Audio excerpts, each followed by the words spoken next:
Hi there, welcome to the Crazy House World Championship. Tonight we're watching a game from the losers bracket, round 7, between burpcow and pknm. The winner will go on and play either Anju Nakamura or GRX Bullet for a place in the candidates. I hope the players are seated and ready. And let's watch this from pknm's side. I think burpcow is the favorite. He's a a little bit of a hit or miss player with a very high level at his best, but he can also play a bit weak sometimes. pknm is more the same level the whole time. Positional player, maybe not with the same punch when it comes to delivering mate. So I hope both players are online. They should be seated any minute. Do we have any players watching? Welcome, those of you who are viewing.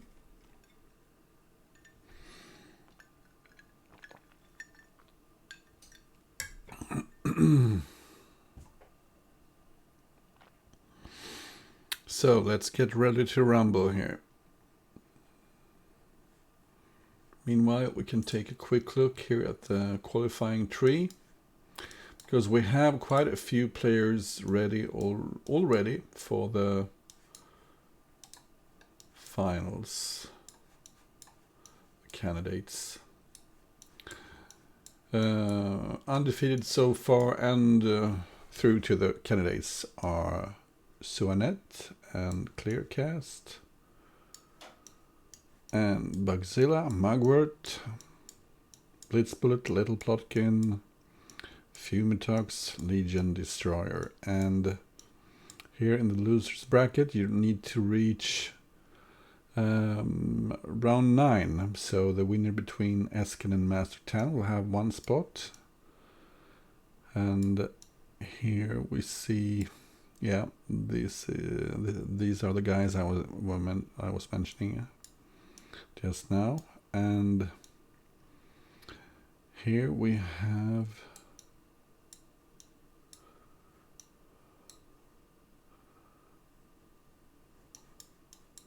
either Morlock or Spinal Tap, and either Zixon or the winner of Sharkwas and Maple Kev. So I don't know what's taking them so long here. Oh, they left. Is there something with daylight saving time? Did I miss the game? That would be embarrassing. pknm. Let's see his games. No, they haven't played. So maybe they decided to cancel their match. That would be a shame. I was ready to stream it. Yeah, see, no. It's still here. It's the right date and the right time.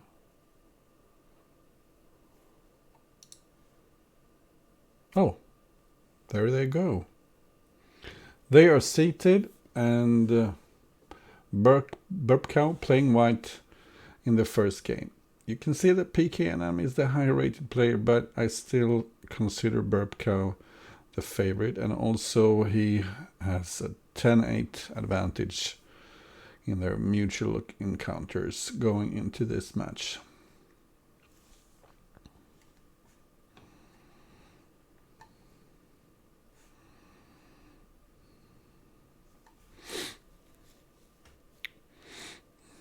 I don't really think pknm was thinking there. Maybe just getting his mouse set up.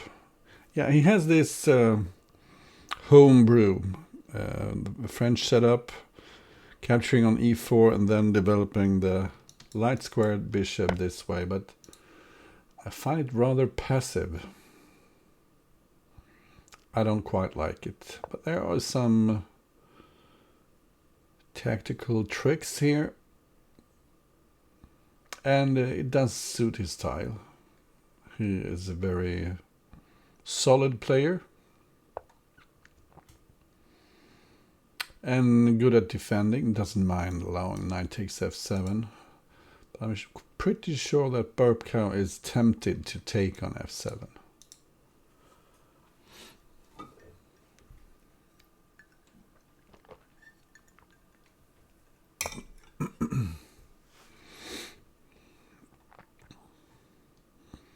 So this is a more positional approach. And the question is, do you land on d5 before taking on f3? Nope, he just took on f3. And now there's a dual threat of queen takes f7 mate and queen takes b7. And this just looks a bit awkward, I think. Doesn't it? Why not just take on b7 here?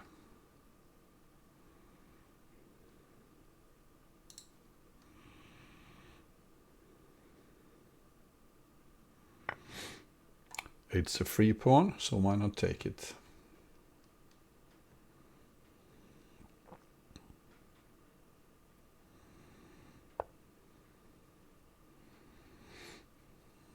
And now pushing the pawn would allow knight c2 check, so maybe put one of the pawns to use, or a bishop on d2, saving the pawn for later, inviting a bishop trade on d2.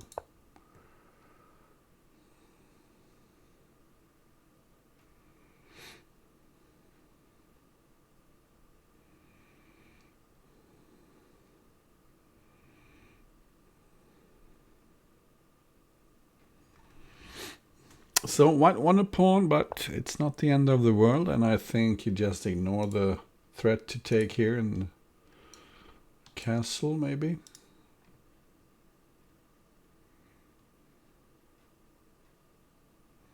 After all, the extra pawn just ended up in a pretty passive position, so.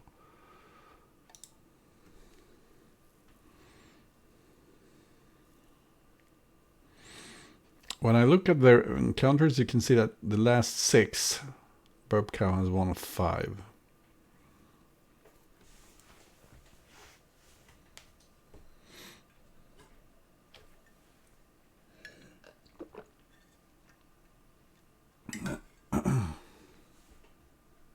Hi there, Spinal Tap Chess.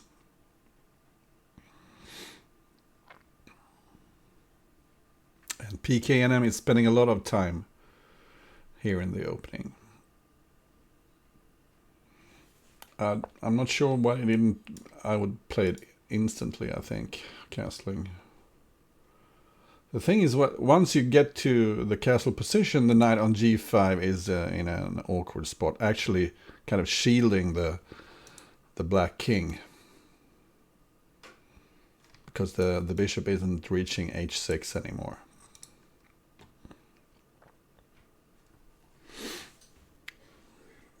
So this looks better for white, but quite playable, I'd say, for black.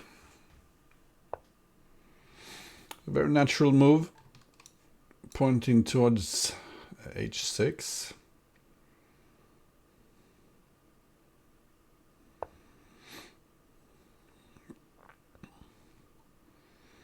Also natural move. You do like to trade this. You do like it as black if white trades this, because you can take with the bishop and you control the d2 square and you hit the knight on g5 at the same time.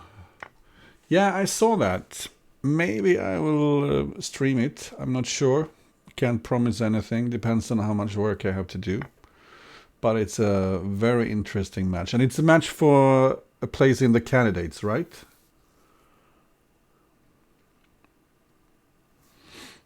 So it's super interesting. Both players spending way too much time here.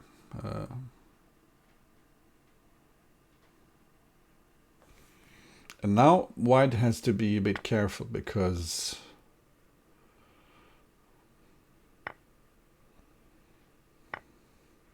okay, this is starting to look good for black, I think. Bishop d5 is a threat. Attacking queen and pawn.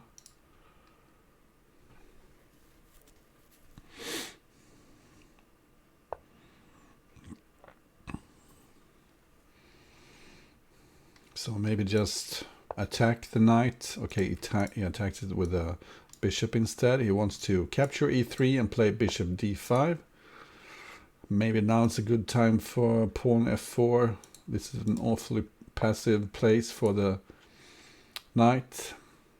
Also, this knight is defending c2. That was a knight fork. So bishop d5 looks crushing, I'd say. Not sure why he chose to lure the white knight here where it controls d5. Still time for bishop d5. Yeah, that's a strong move.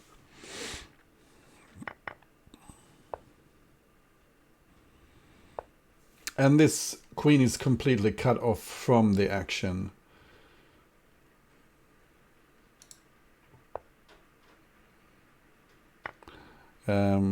I would probably play knight e2 check when it's very dubious if white would have dared enter the corner because of various mating threats if he gets his hand on a heavy piece. And this is, I think, something that's lacking in pknm's style. He doesn't have quite the punch to deliver mate. Knight e2 check would have forced white to either go out on the board or to the corner. So this threatens rook g1 mate. Okay, very strong defensive play there by pknm.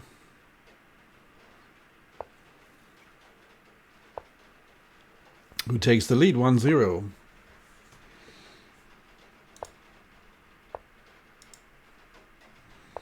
And he is an ultra solid white player.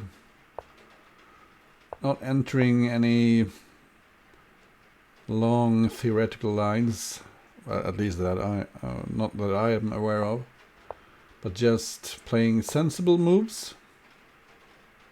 So he's quite hard to touch when he's playing white. So the black win there by pknm could prove crucial.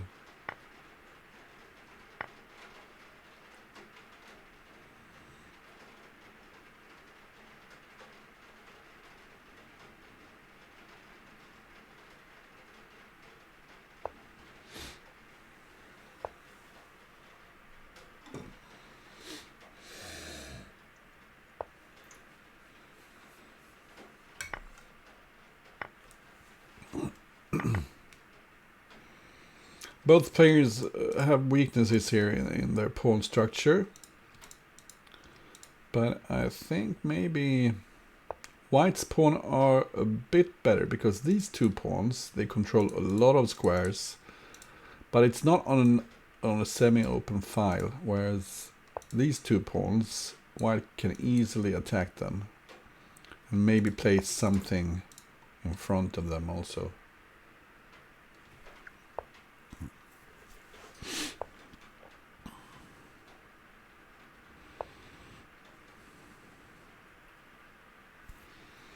So the c7 square here would be an excellent outpost for the white knight, I think. Even in this position, knight c5, threatening bishop d7.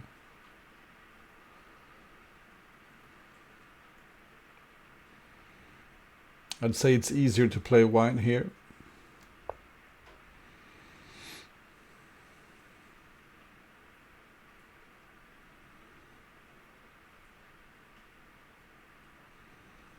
Maybe bishop h3, threatening to take here. At some point, it's pointing towards the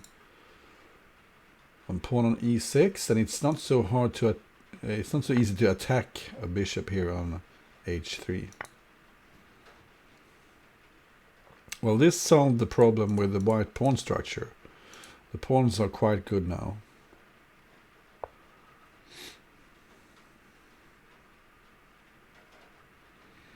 And I just sense some tactic possibilities here. Maybe take, can you take e6? Because if the queen takes, you could take h6 and then take h5. But maybe it wasn't good. pknm just chose to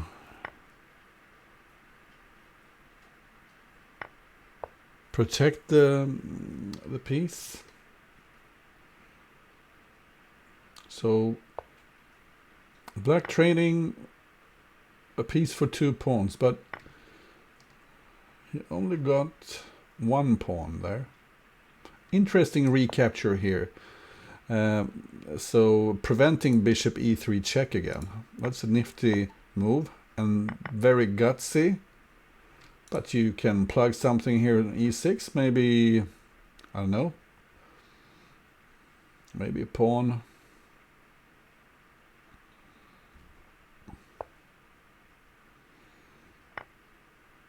And this king doesn't need to go back this way. It could easily slip away over here if the going gets tough here over on the king side. Yeah, he's a very natural defender, but bishop b4 check sort of prevents king c2. That piece is hanging there, so maybe he needs to go back this way anyway. White in a healthy material advantage here, but clearly black has some compensation. Look at the e3 square, just knight e3, picking up a heavy piece that could be very dangerous. And also, white just doesn't have the time to put the pieces on the board. That's a huge problem for him.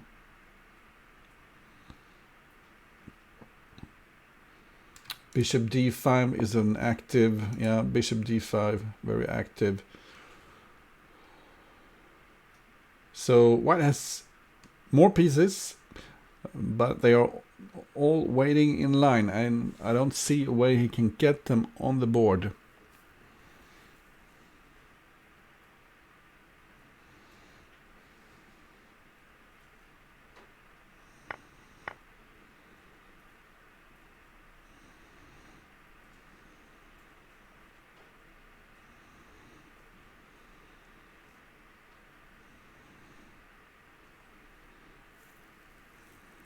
So this is very critical.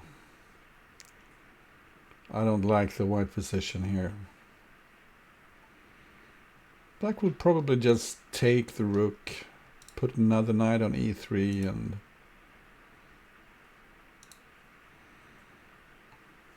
he has queen h5 at some point maybe. He could just capture h2, creating more weaknesses.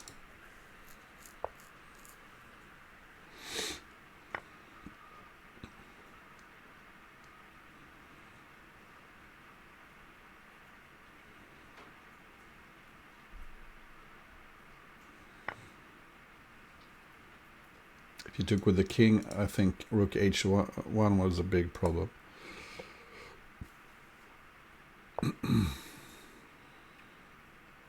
So now g4, I guess. And rook h1 taking on f2 with check, and now it's check here, queen e1, forced mate, and it's 1-1.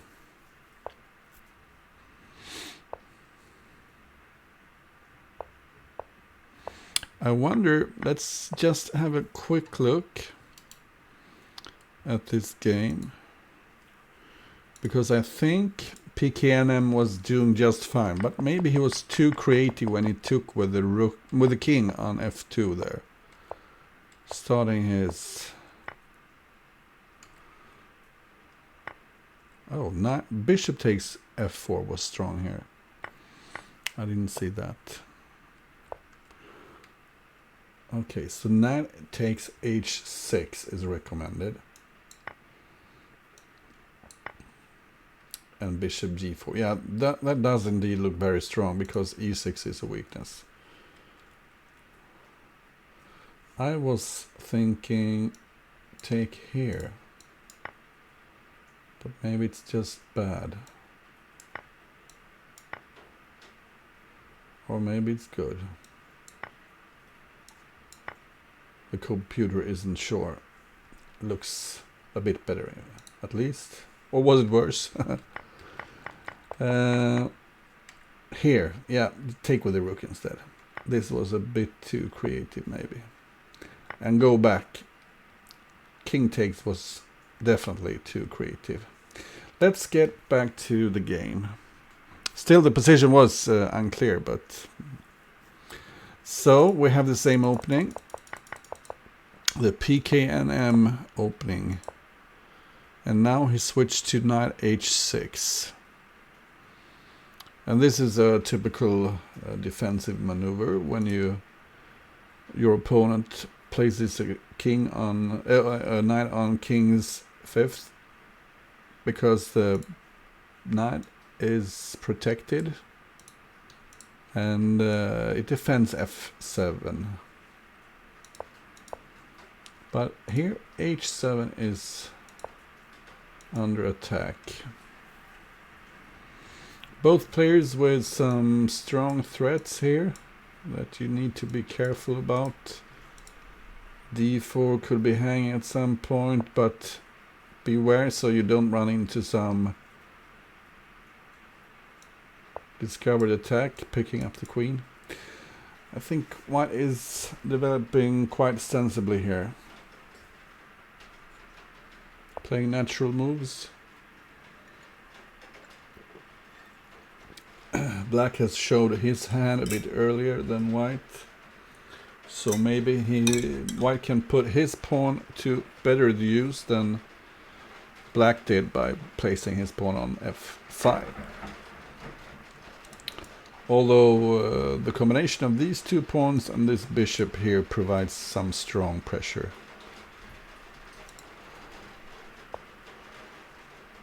And in case you hear some strange noises in the background here, it's not like I'm in a war zone or anything, but it's thundering and lightning outside. Let's see if we can see some thunder and lightning on the border here as well.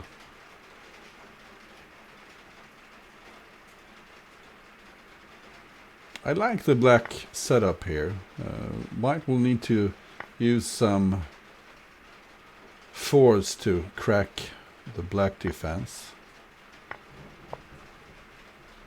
And that's just what burpcow is doing right now.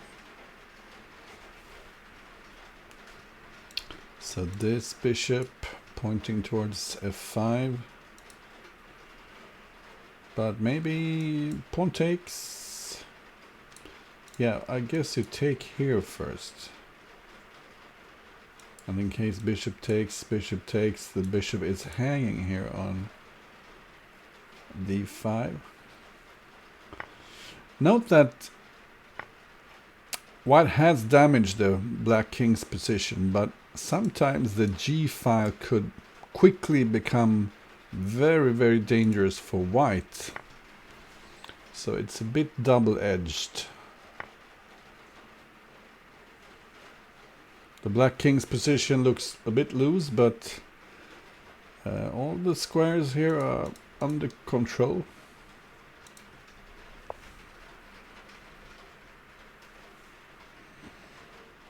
Trying to lure the f-pawn away so you can put a pawn here, I guess. But now white is pretty much all in. He's sacrificed a bit to get inside the castle.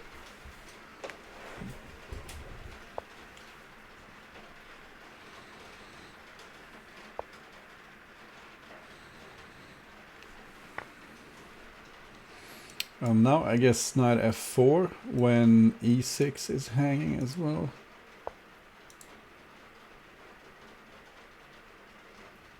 So this looks good for white, I'd say, but maybe pawn e5 just to lure the black king even further out on the board.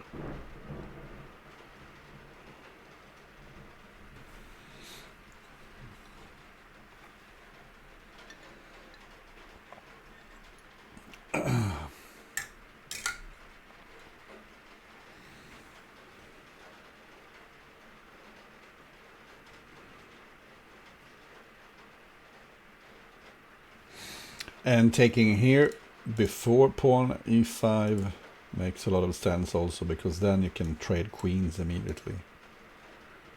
pknm is in some serious problems here. He's trying to defend this square, but he's losing even more material. The queen is hanging, and this is not going so well. Maybe even some pawn here threatening to mate before you pick up the queen. Although I guess it wasn't necessary. A lot of pieces hanging here also. And you could just maybe drop the queen on g6. Yeah, seems like a very positional way to handle this.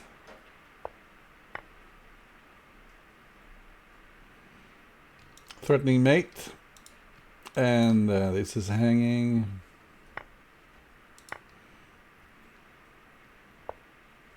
Just trying to get rid of this defender.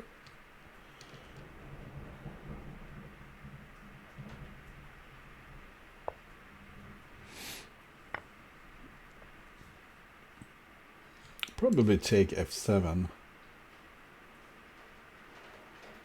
when just everything is hanging for black.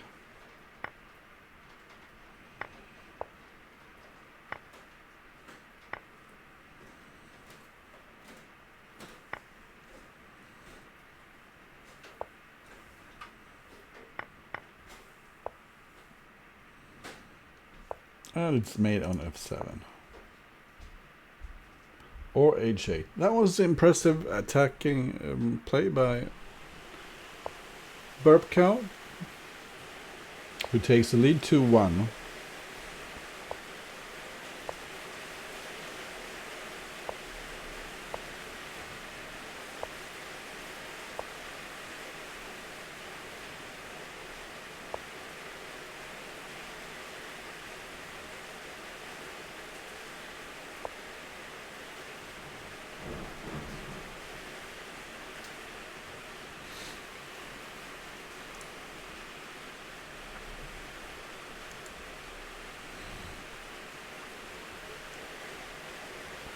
So some trades coming. I always like when the trades come so I can reach e2 with my queen with tempo, because putting the queen in front of your king is always nice. Gives your king a lot of possibilities, and also the queen gets some extra possibilities.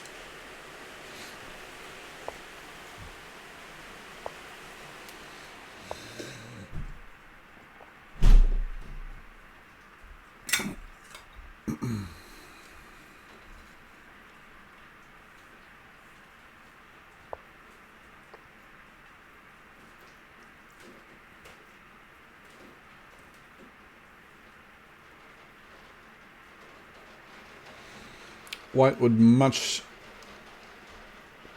prefer to trade his knight for this bishop rather than this bishop. He wants to keep this precious bishop. Who's a good defender and also a nice little attacker here.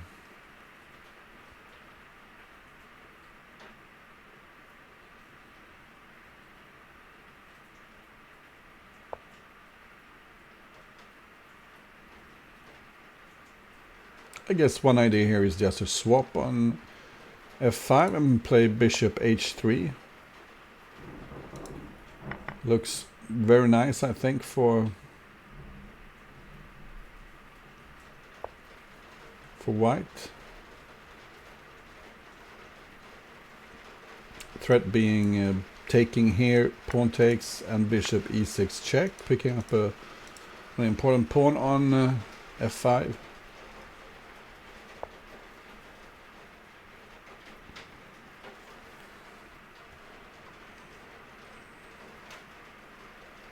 Maybe you can increase the pressure with knight g4. In case you take here, you can take with the bishop.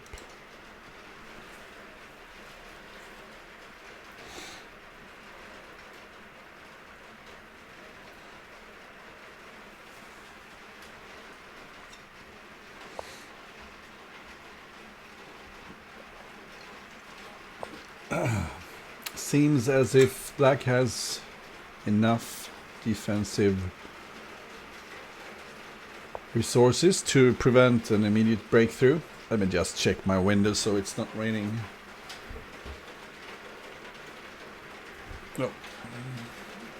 No rain in my bedroom.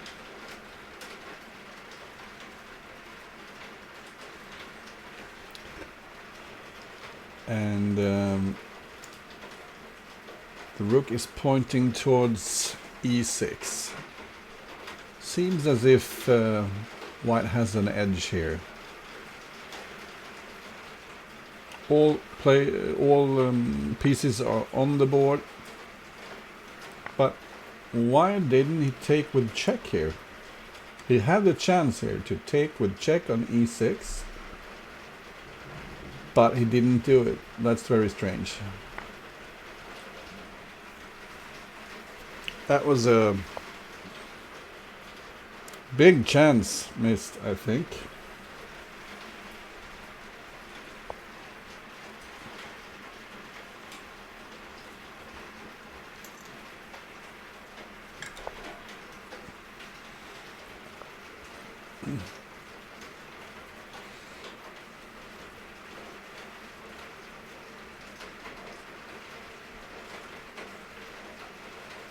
And this looks very risky here. I mean, if you take and put a knight on e6,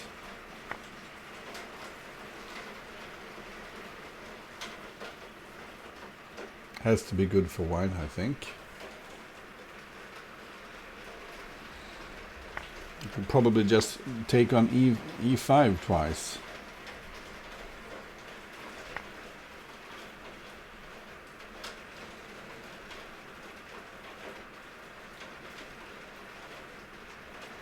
Yeah, f5 looked like a more appropriate response to this.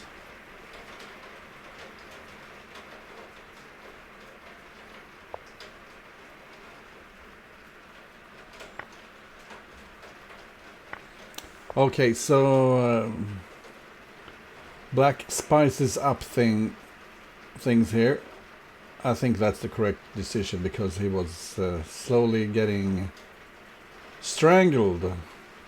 So at least this is a bit interesting.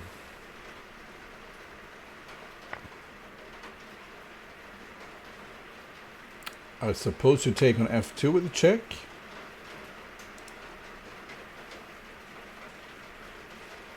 When most likely h2 is the safest square.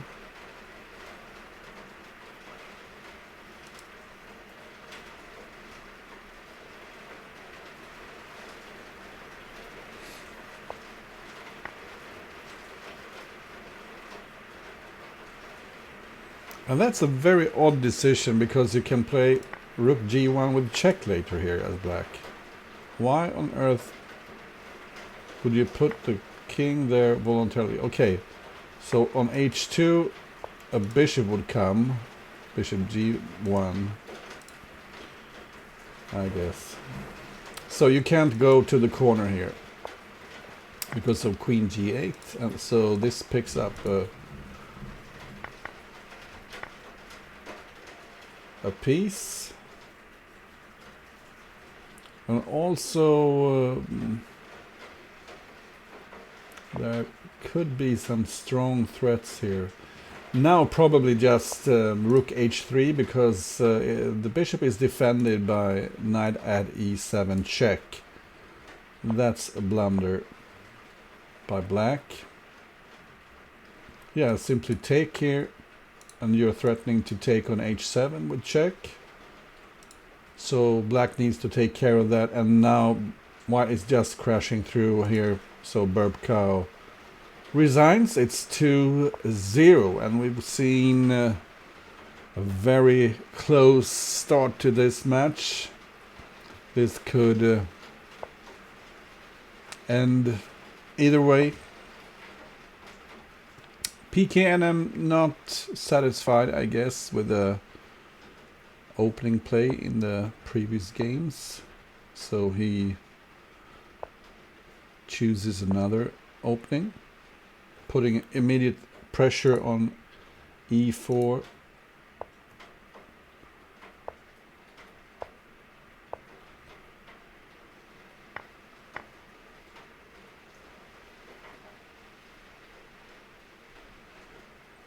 And I'm not sure how familiar pknm is with this opening, because it gets very sharp here after bishop g5.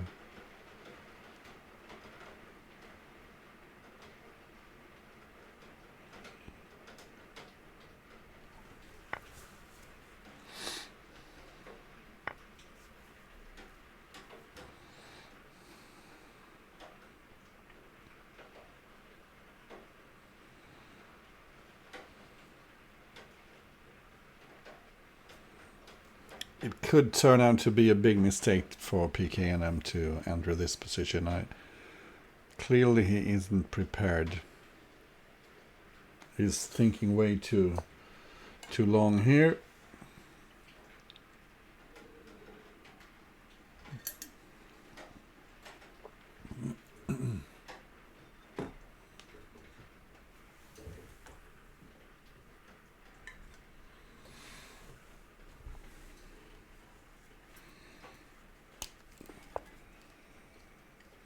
And this is an excellent bottle of rum. I can really recommend it. What's it say? Flor de Caña. Yeah, nice stuff.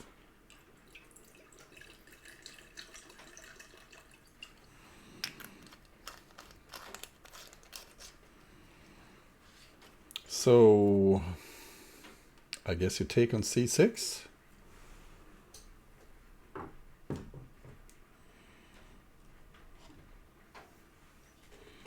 Threatening mate once again on e7.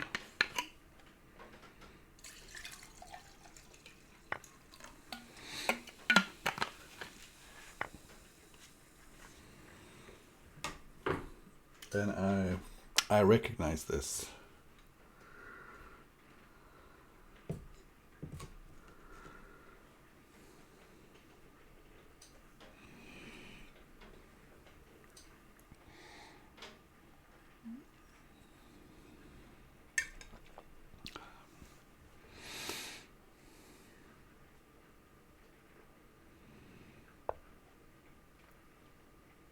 White has one thing he needs to be careful about. Don't leave the f3 square just like that with the knight, because then black has knight e2 check, king goes to the corner, and queen g1, and this poor little fellow delivers mate on f2. But this means that white once again is threatening mate.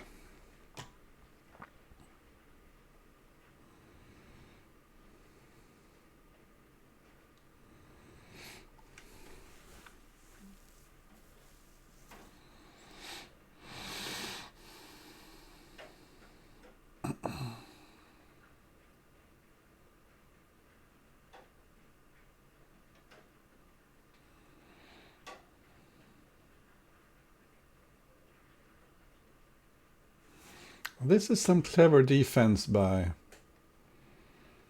pknm, because if you take here, maybe you can take on f3.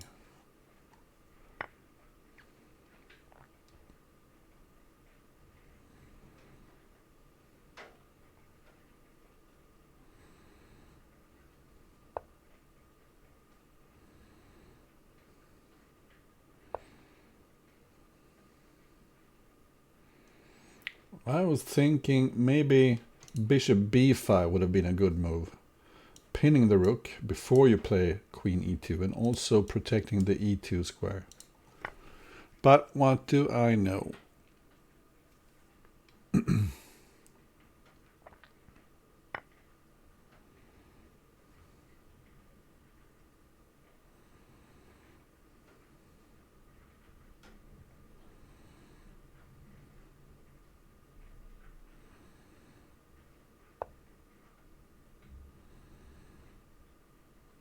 Oh, is white threatening to take here with the queen, maybe? Because pawn takes here, queen takes, king takes, knight c5 sure looks like mate. In a few, or does it? Yes, it does. Okay. So it's a threat to take.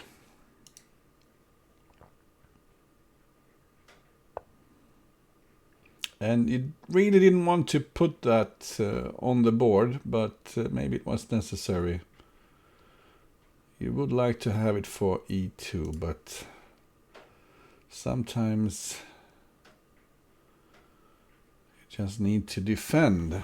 And this is a mess. I'm starting to think that black is actually okay here.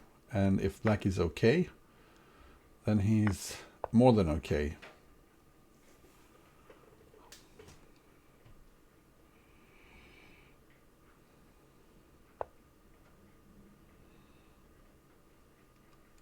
Getting away with the king, threatening to take here. This is turning around.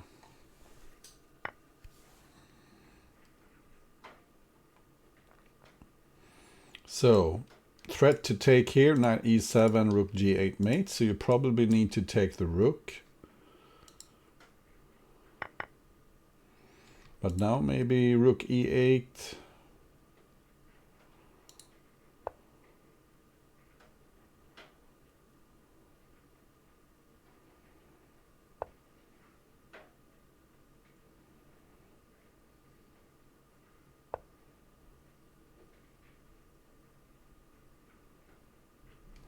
And an idea here for black is to take the knight, check here, and then the smothered mate. And why not just take the knight? Why didn't he take the knight? Okay, he's going for the last rank. And this is critical now. And burpcow just overstepped the time limit. Wow. Wow, wow, wow.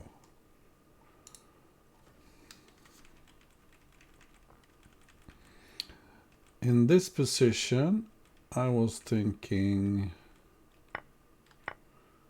bishop at b5. Yes, that is indeed the move recommended by the computer.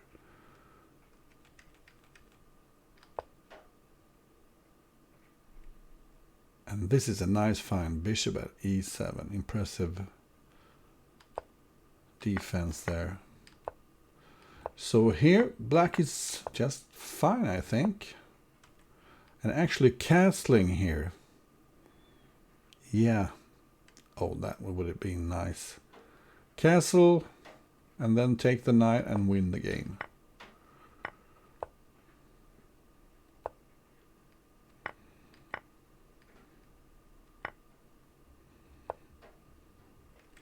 And here, this is interesting. Black has two queens. So why not just waste one queen on the defense? Queen at f8. Strong move. Here actually white is better again. And yeah, this is what I mentioned. Why didn't he take the knight? He was preparing to take the knight. Then he forgot about the knight e2, rook g1 mating idea. But it won him the game. White is still better, but he overstepped the time limit. Bishop at b5 keeps everything under control. Maybe he's not better, but he should be okay, I suppose. Typical equal position, as you can see. Let's get back to the match. pknm is in the lead, 3-2. And we have the same sort of positional setup here. But here, actually, white is pushing forward in the center. I'm not so sure about this decision because black has d5 nicely under control, and it's hard to push the e-pawn any further, and also this pawn is weak, especially after bishop at h5. Fork here, and I think yeah, black is better here. He won a piece for a pawn, and I don't see the compensation here for white. Welcome everybody who's watching. Well, I guess some sort of compensation. The black king is a bit weaker, but also look at the d4 square here. And the pressure against the knight. Typical defense by black, giving up the rook for a bishop, no problem. Bringing in the queen.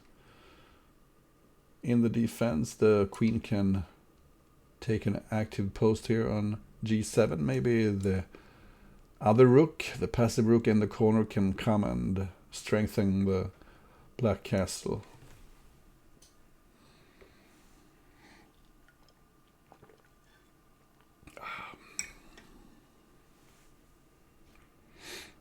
So this is just a great position for black. Look at those strong bishops.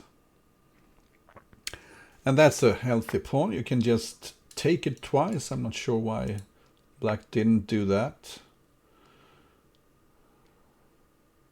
This just feels a bit unnecessary, I'd say.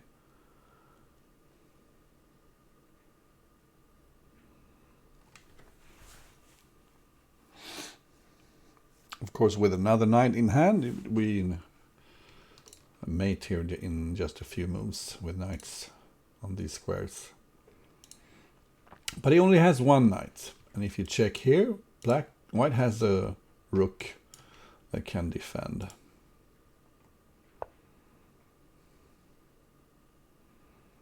So this is very strange. I don't understand this. Rook g3. Okay, so is pawn here and queen sack the idea? Yeah, well, maybe it's strong. Yeah. Actually, this is a very nice idea, I think. Take here, king takes, knight here. You need to go up, I think. What do you do after bishop g2? Oh, you can play bishop h1, maybe?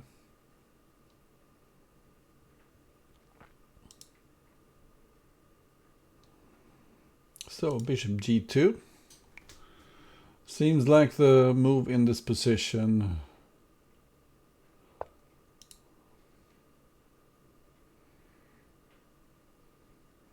And the only defense I can see. Well, here you have knight g6 maybe.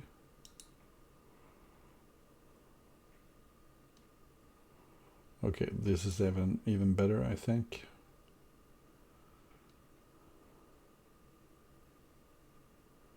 You could even play rook g7.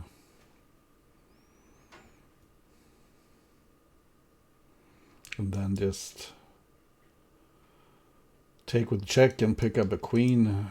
Would it be strong as well? So there's a mating threat in the corner, and Bishop h1. I guess you just take.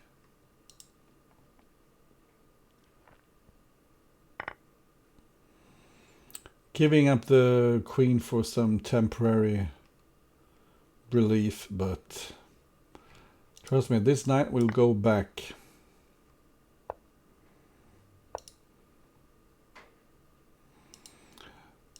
And pknm is horribly low on time here.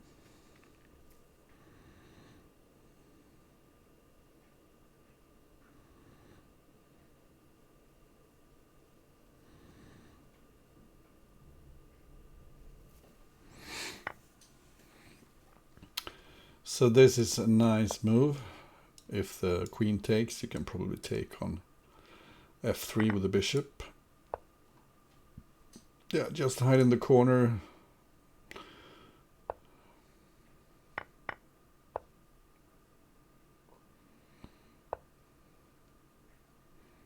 With the knight in hand, it would have been mate in 2, but this is just crushing as well. Each pawn will cost white a piece. And alas, pawns can't defend from behind, so probably bishop e5. Yeah, bishop e5.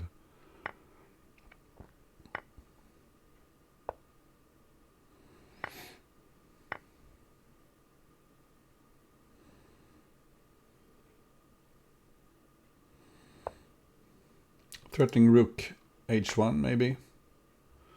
Take with check. And I mean, white just doesn't have anything here. So it's 3-3. This is turning out to be quite a thriller.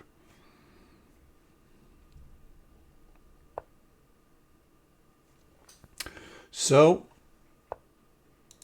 you guys in the chat, who do you think will win this match?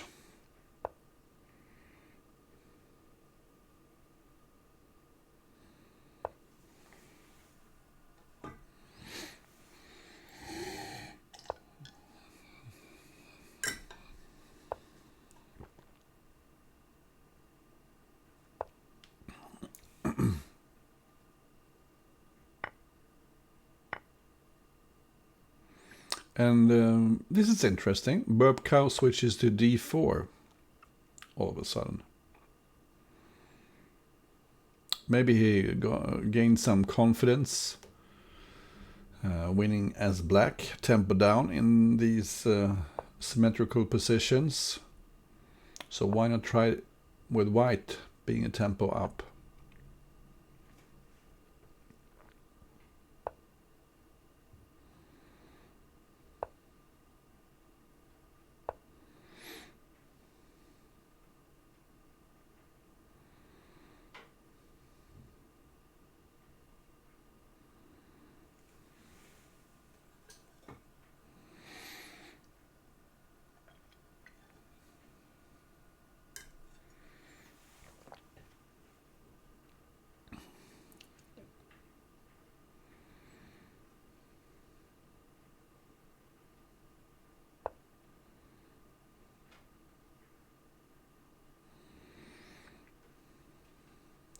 And even though I said I think Burpcow is the favorite, obviously I'm rooting for pknm.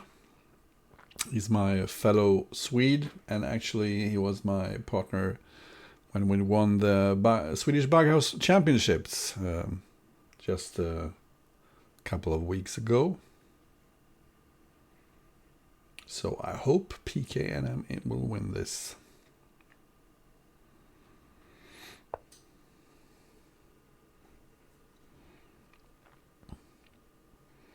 And that's an interesting, aggressive move.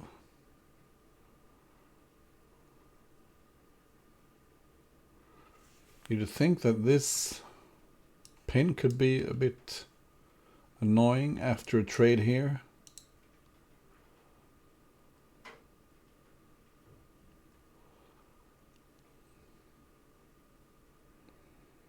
So I guess white should take, and depending on,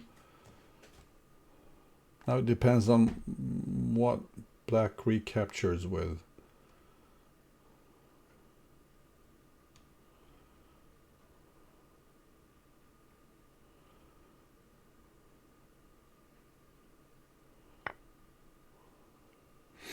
And now maybe not pushing the D pawn, but just keep the pawns here. You have such great control of the fourth rank here as white. So yeah, play it like this with your pieces in front of your pawns. Just building up some pressure on the dark squares. Bishop takes here could be a problem because this knight is hanging if black takes with the bishop. And also at some point pawn at e5 could be a problem.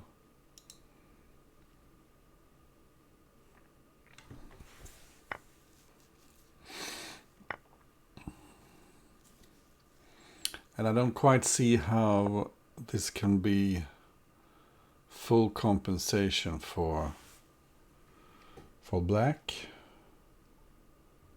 Probably, well, do you fall back and invite a bishop sack on g2?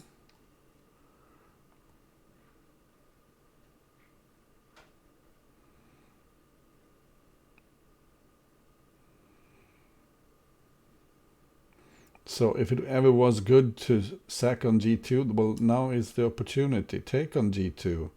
King takes, pawn f3. Pull the king out on the board.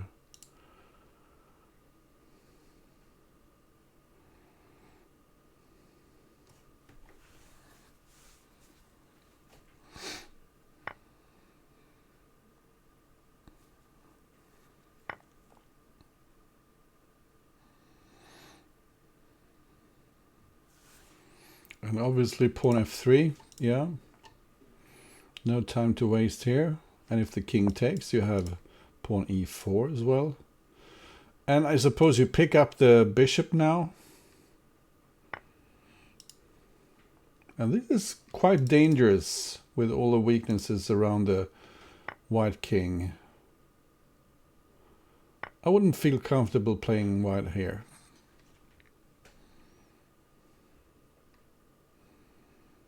I mean, simply queen takes here, knight h3 and mate on g2 is one way to play this as black. So that's a serious threat. Also just putting the queen on g5 adds pressure and also a lot of defense and opening possibilities to just increase the pressure, maybe pawn e4 or take the knight, or I don't know. Also pawn g2 at some point when you have either rook here or knight here that could deliver mate. So very tricky position here for burpcow in this crucial 7th game.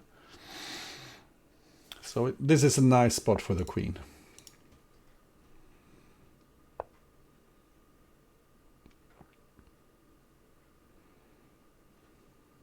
Great square for this bishop. And this just looks like a clinical finish. Probably pawn here when rook h1 is mate in a couple of moves. No defense here for... you can just take on g4 if you like, or you can do like this. Pawn, bishop g2 and knight h3 mate. That was an important win for pknm. Nice attack. I'd say the best game by pknm this far in the match.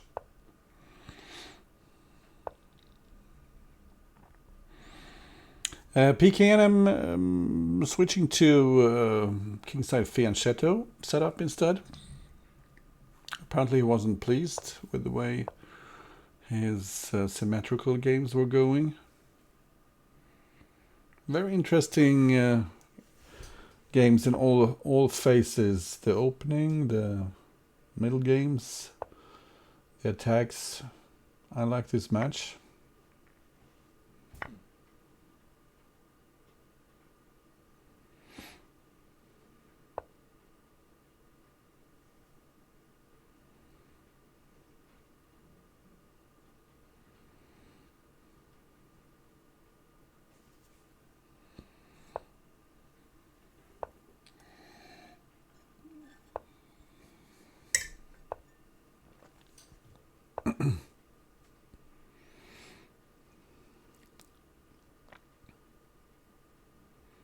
I never quite understood this setup for white, but it's very popular in top level Crazy House, so I guess it has some merits, and I guess not just some merits.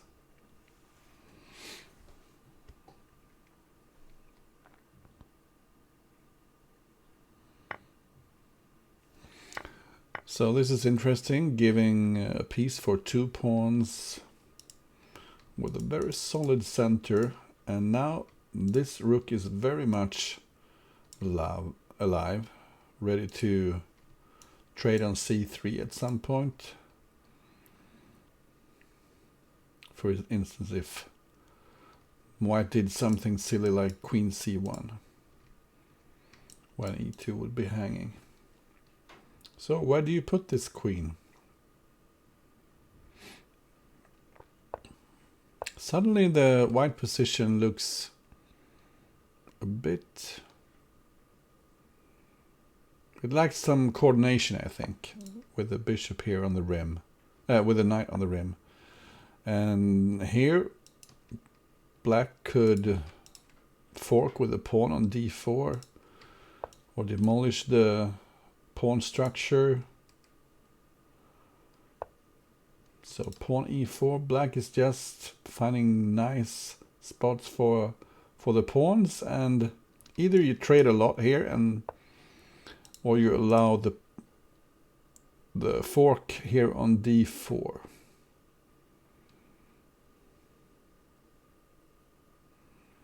Another nice move would be knight f5. But this wins material.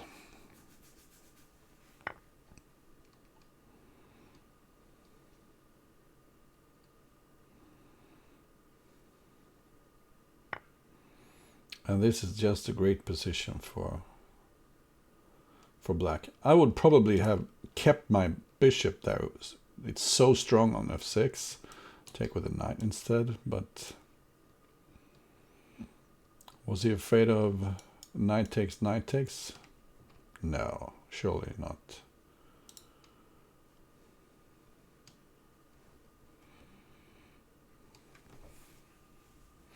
Because taking with the knight would open the c file.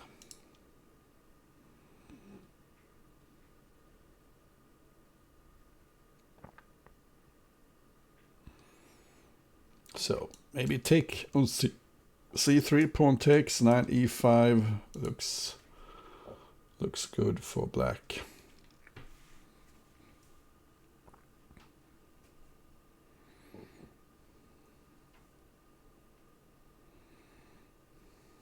And I just don't see a clear trend in the games here. It's just a very intense fight, very even.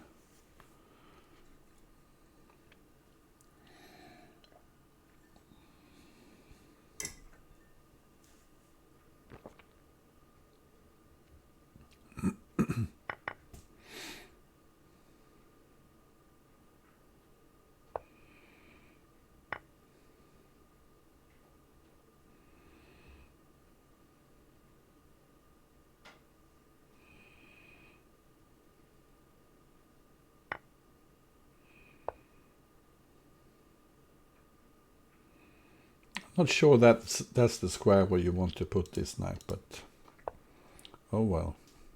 I would have just moved my knight to e5 and then maybe to c4 the next move, because white only has bishops in hand, so even though it looks a bit weak here, there's not much white can do.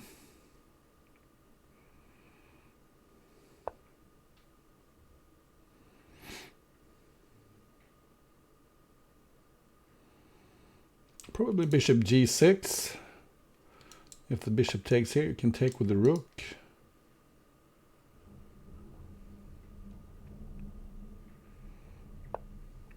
pknm very low on time now.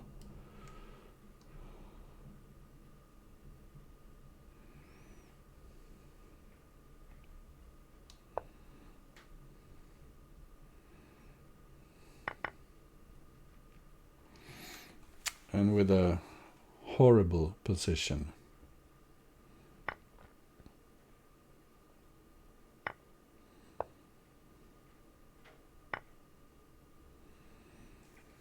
And black just feels it's time to push forward here. I'm a bit surprised I didn't put the pawn here on e3, but this still looks very good. Pawn c2 maybe.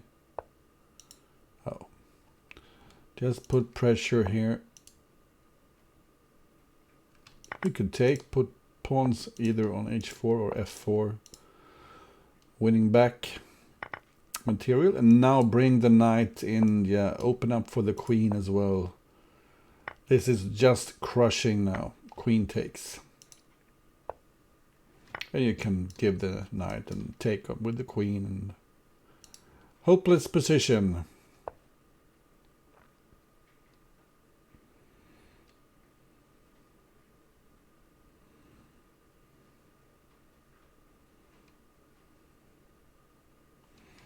Maybe take with the rook.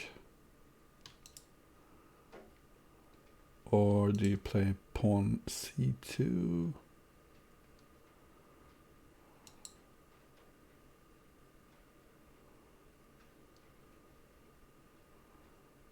Pawn c2 looks nice.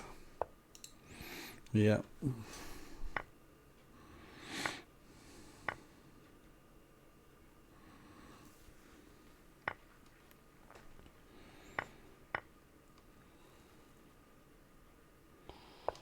And you have knight at f. No, you don't. You just give the queen. And this is made in a few moves.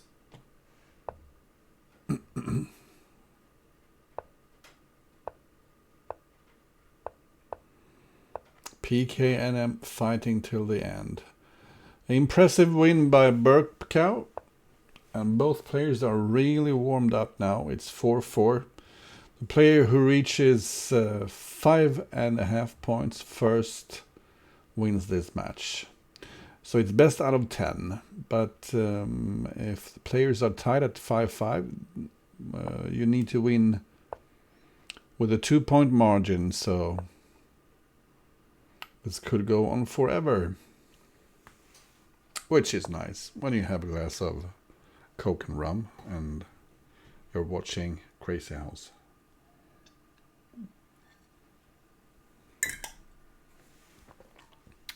So, any guesses who'll win this match?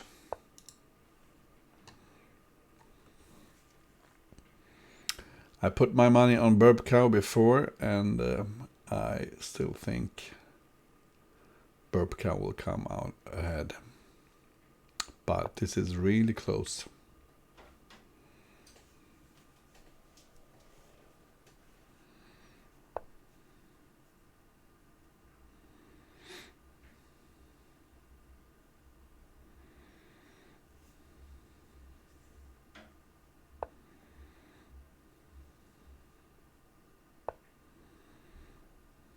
I'm not sure why black didn't just play knight a6 there.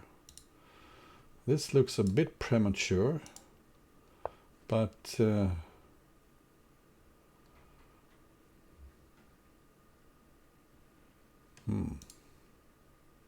was thinking maybe queen a4, but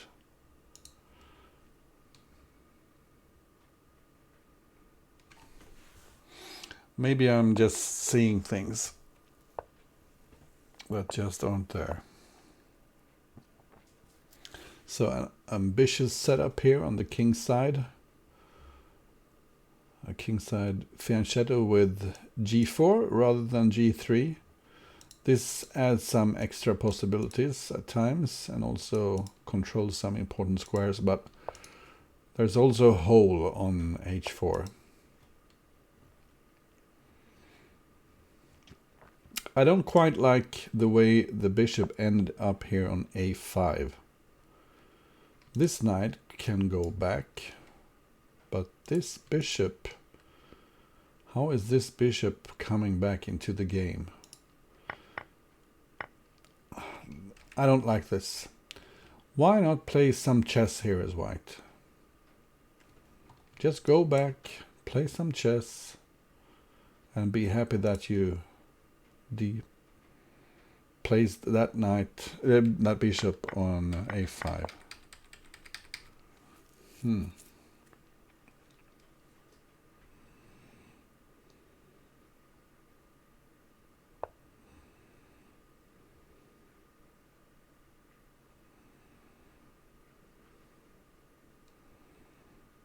And this is threatening b2. Not so easy to defend. And I'm supposed to just castle. Let's get out of the way, avoid any knight c7 check problems.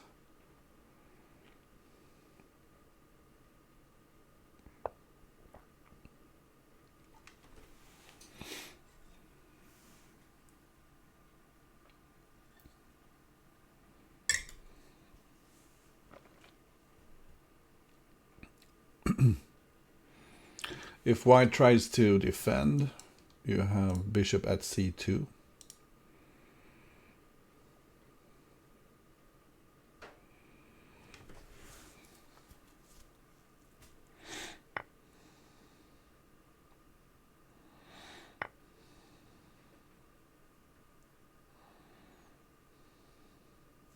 And now with the white knight gone, black can always consider placing a knight on h4.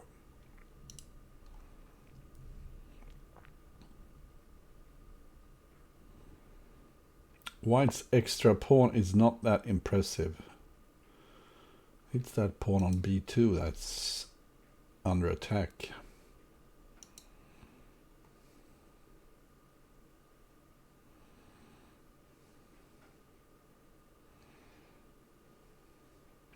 And unlike chess, where you usually want to trade pieces when you're ahead, in Crazy House and Bug House you often want to avoid trades. So don't play knight e4 when the black king side is getting a bit weak.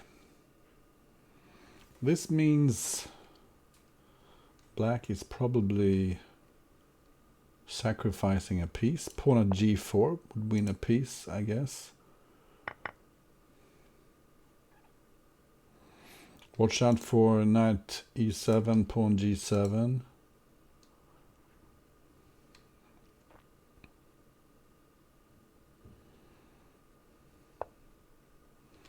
This threatens that important pawn, covers e7, and if black can pick up this, he should be winning. If black can pick up h6, white is just a piece behind.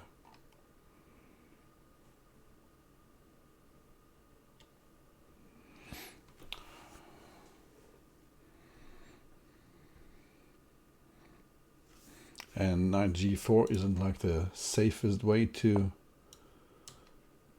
Okay. I suppose you could just trade queens, pick up the pawn, and be happy, I think. Should be fine.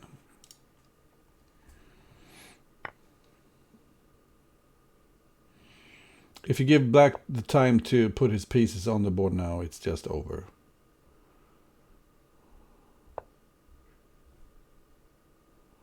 So you need to find something quickly here as white.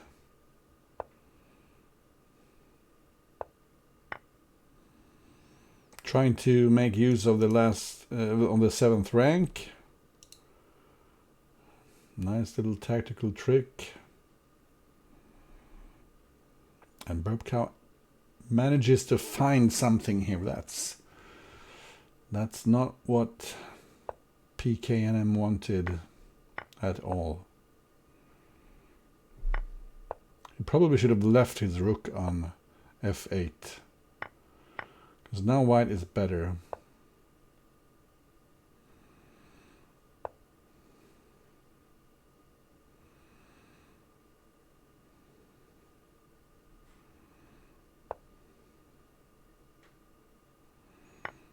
Black managed to set up a defense.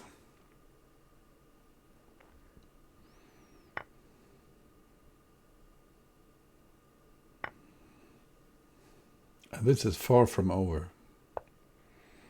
Black has a lot of pieces. Knight f5. But pknm, you overstepped the time limit. How was that position in the end? Was it so bad?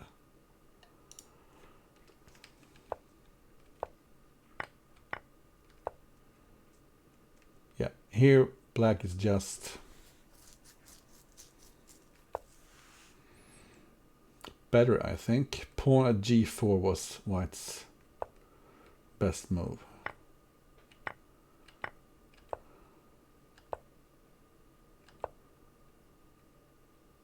And here, just leave the rook. Yeah, bishop g5, and black is super fine. But here, white had it. This is a very nice resource. Rook takes a6. What a hero! The rook on a1.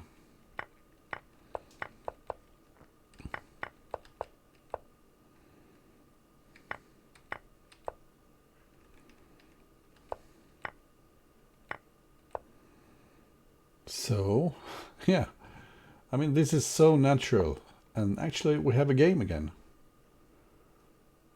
This is far from over, but it is over, because PKM lost on time and burpcow is up 5-4, and he only needs a draw in this game, and he's through to the next round. Once again, we see the patented symmetrical d4 line we've seen so far, where pknm just puts the ball into play, not hitting the serve hard, just trying to play some crazy house here. And sometimes bishop takes d6 makes a lot of sense here, I suppose.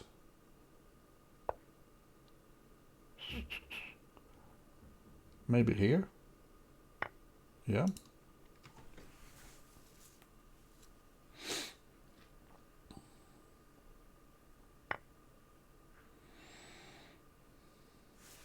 Because you can swarm the e7 square, and if you trade everything, bishop f4 and knight c7 check will come.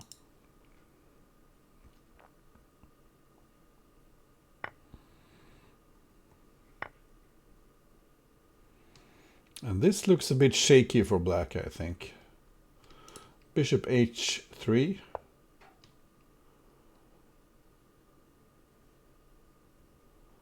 Threatening to take, and then maybe, no, bishop a5. But knight g7 check. And what about bishop g7 here? Isn't that just winning on the spot? This looks hopeless for black.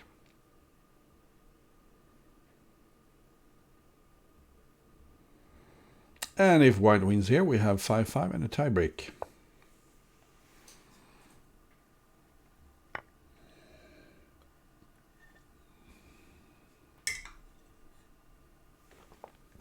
In case of pawn g4, you had knight g7 check.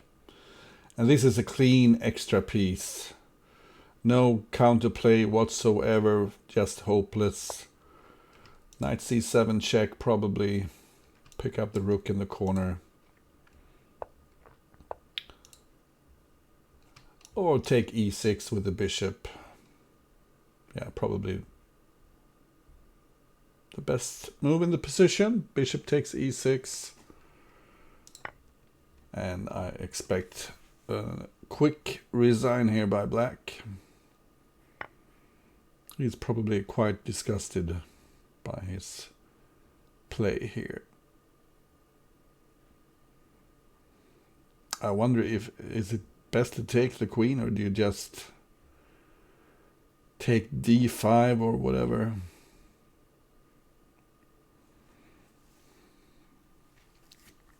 Well, you might consider not taking the queen, but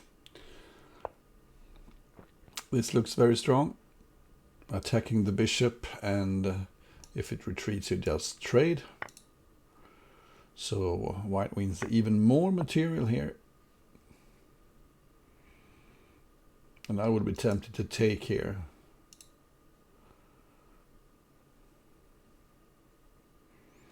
Take, knight takes, bishop c5, and then put a pawn here and just start pushing.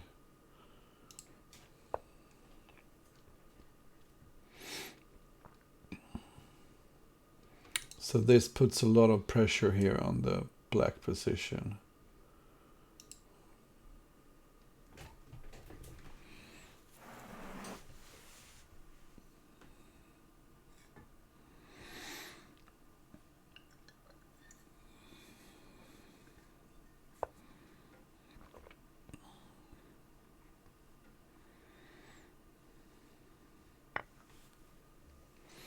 And you don't need to get fancy here with white. You could just play chess.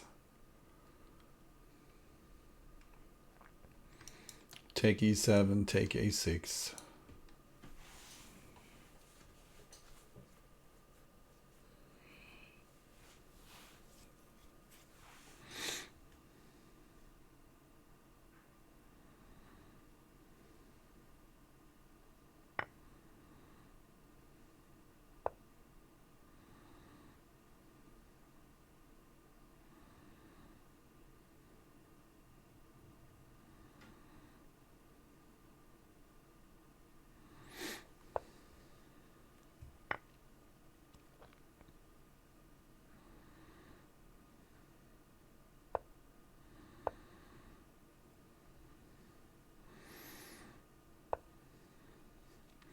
And those pawns are starting to hurt black badly.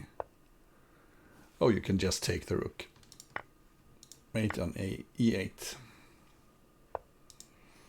And we have 5-5. It's a tiebreak.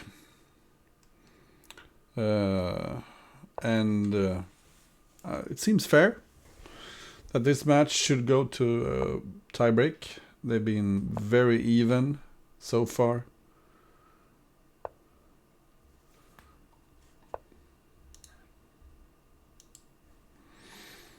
So, what do you think? Who will take the tiebreak?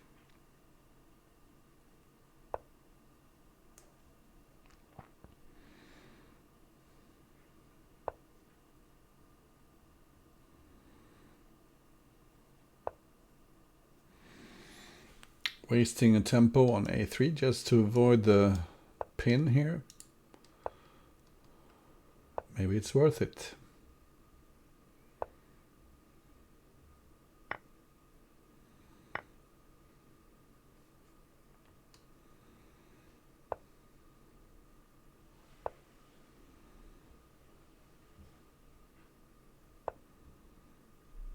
Well, this is always a nice position for a bishop. White will probably need to put his bishop on e2 at some point, where it is a bit passive compared to the bishop on h5. So this seems equal, more or less.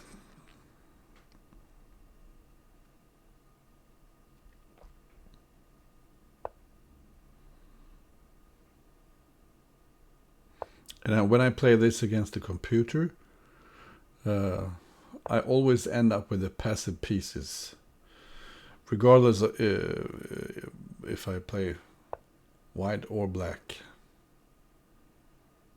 The computer is just phenomenal at putting the pieces on the most active squares.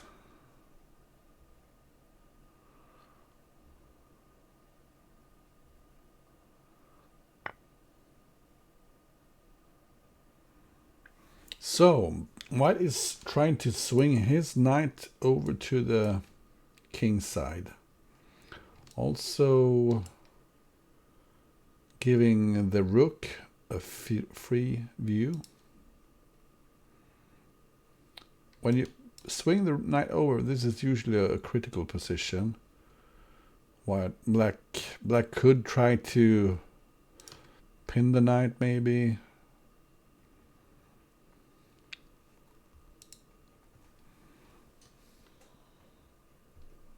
Or maybe play knight h5. So in case of knight g3, you can take on f4. I'm not sure what to do here.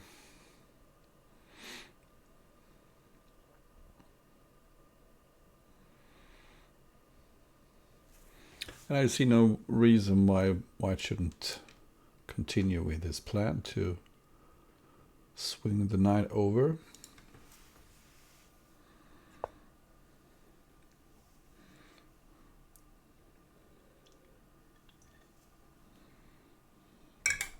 I guess he thinks f4 is a better square for the knight. But then you need to trade somewhere first.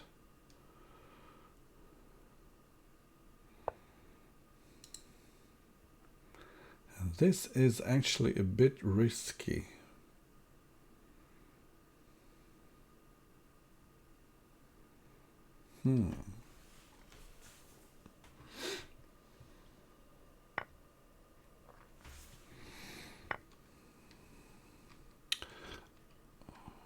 I suppose if black plays knight f5, white could consider taking with a rook.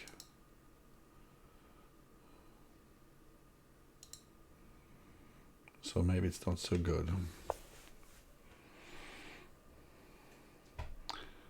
I foresee rook takes f5 here. Maybe followed by queen f1. Oh, it didn't take. I'm kind of surprised it didn't.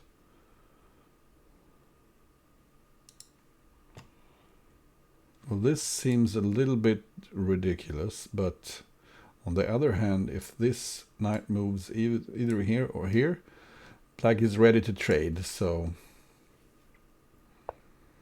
they both look a bit ridiculous.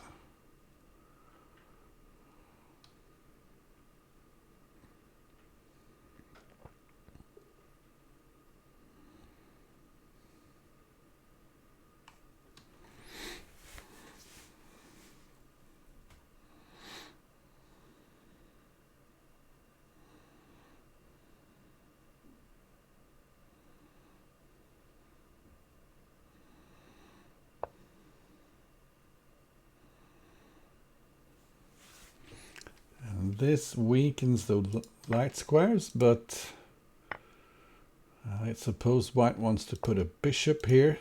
But black plays a very interesting piece sacrifice here, immediately taking advantage of the light squares.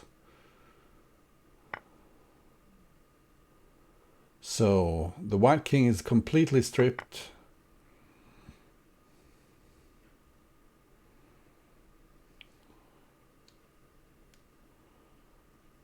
Maybe pawn g4. You don't need much here as black. Knight h4 was a possibility. There's a pawn hanging here. Just put the pawns on the board. This is very dangerous.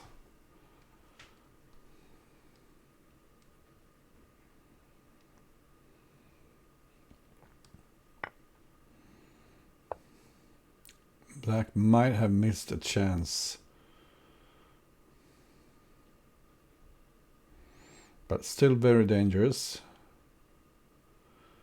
I think maybe burpcow was considering giving up his queen just to get the defense in order. But here the queen is actually protecting here, so is this good? Maybe it is. King here, you can trade queens if you like.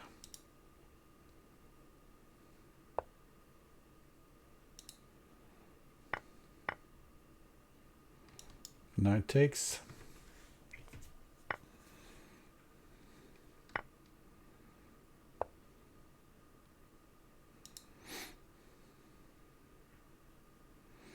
And this should suffice. If the king goes in this direction, you have queen takes e3. Followed by rook f1 mate. Nice game there by pknm. Go Sweden.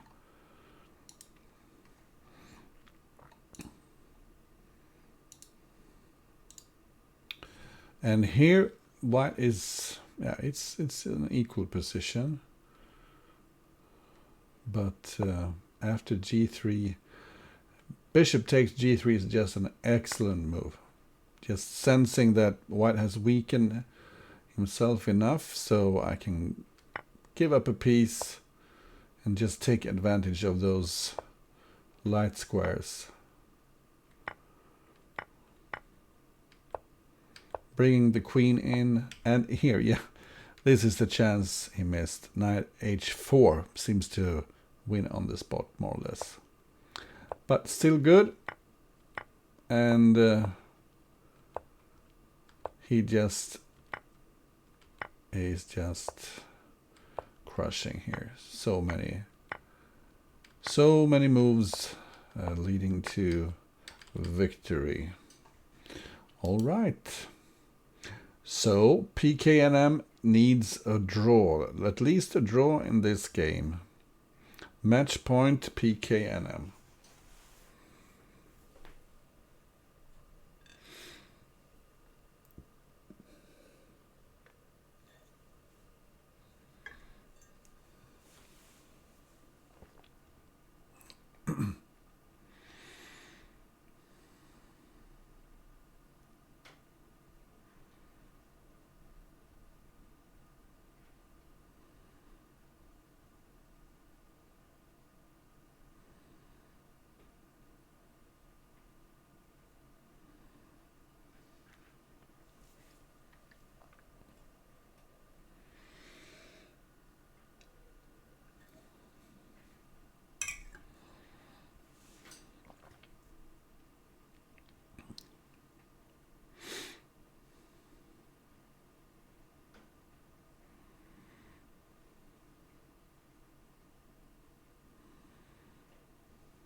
So if black takes here, white takes with a knight.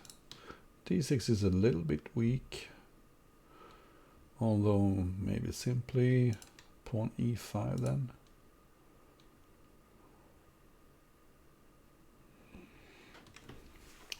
Position seems quite balanced.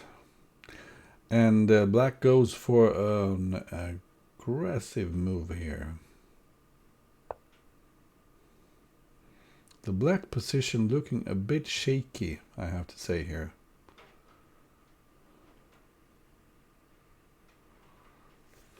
You need to be careful. Sometimes you can take on e5, bishop takes, knight takes, bishop takes, knight takes here. And that could favor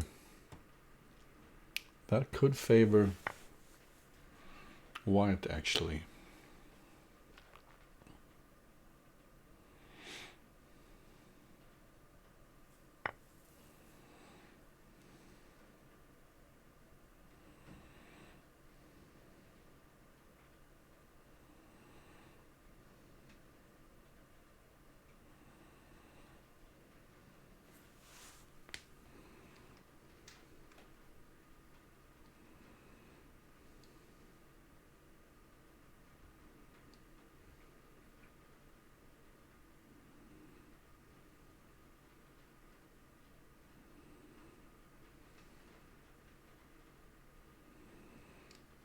Black wants to play pawn at f4, I think.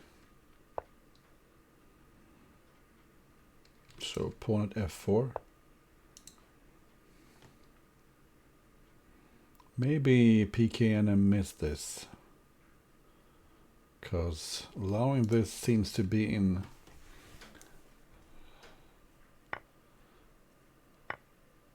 black's favor.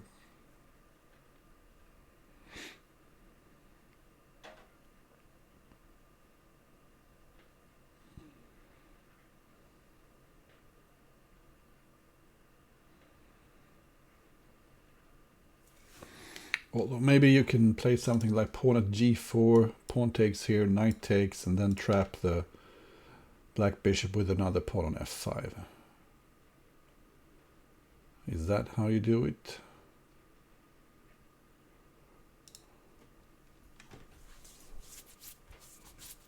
But you need to do something, pknm. Your clock is ticking.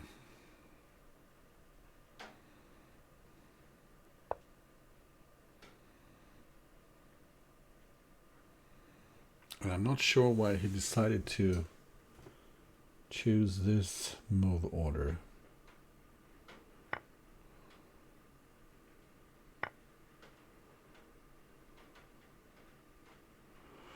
Black seems better here. Simply knight f4. Pawn e3 is another nice move.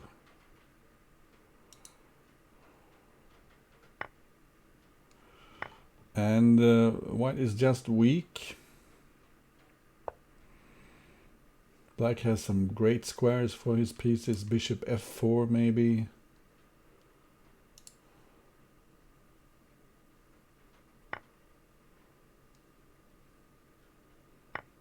I think I would have preferred to keep the pressure.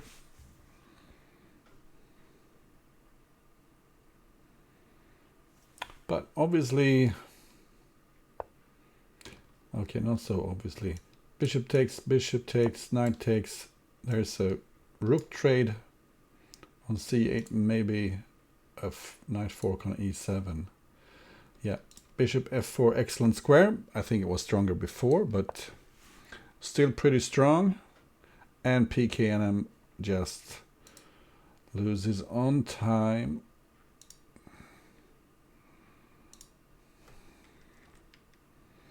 So this is pretty much equal.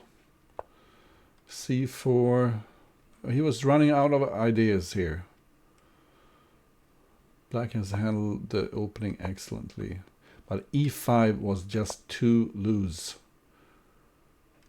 And yeah, this is the idea I mentioned. Maybe take first and then like this. This seems to favor white, actually. Instead, he went back. Still okay. And here also knight takes e5. Both players seems to have missed this. And here's the optional, instead of taking c6, you can take f7 also. And this was the losing move, more or less. Allowing pawn f4.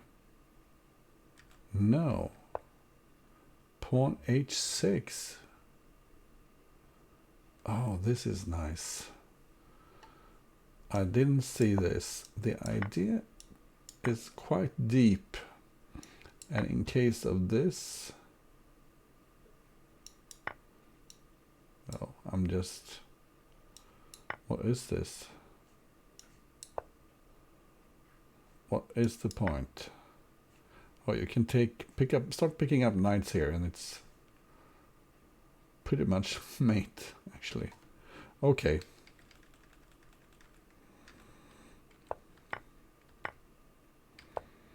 But this wasn't good at all. I was suggesting pawn g4, but just taking on g4 seems good for black. Pawn e3. And after this, black was just winning. And how was the final position? The final position... the final position was super bad. Okay. We have a new opening. This should be book. But pknm seems to be out of the book. And I think it's bad book for black. He's traded a piece for 2 pawns, but the queen seems quite lonely.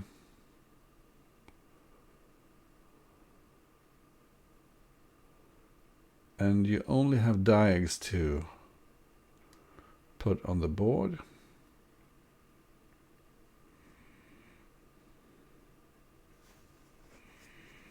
Let's see how this unfolds. Maybe I can start attacking the queen.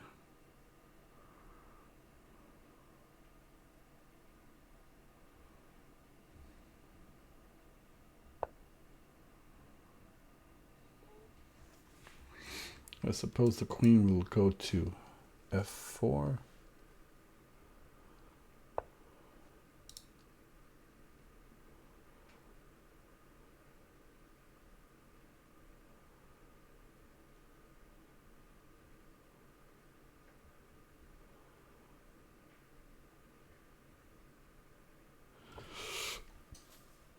Putting knights on f6 could be very double-edged, because maybe black can even take twice and fork on e3.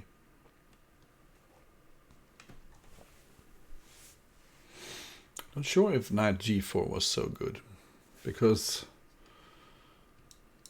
black might be threatening to take on g4 and then fork on e3.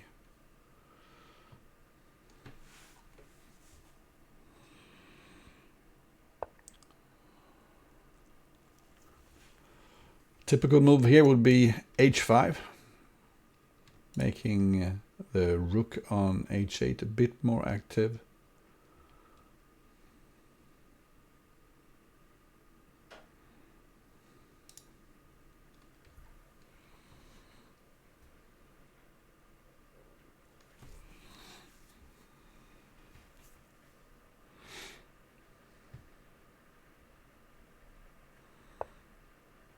And indeed he goes for h5. Of course it weakens g6 a little bit, but shouldn't have to worry about this. And now obviously just take twice on g4. But is there a fork here? Checking and picking up g4 maybe. Could that be a problem? No, there's still a fork on e3 then. Oh, he preferred to take with a pawn. I'm quite surprised. I like the way the white knight was cramping the defense. But note that white cannot take with the queen because of knight d2.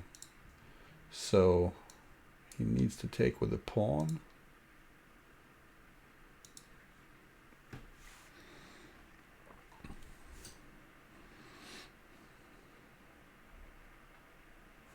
And then, well, the threat is knight e3. Maybe it was a brilliant capture. Taking with the pawn twice. Strong threats here by black.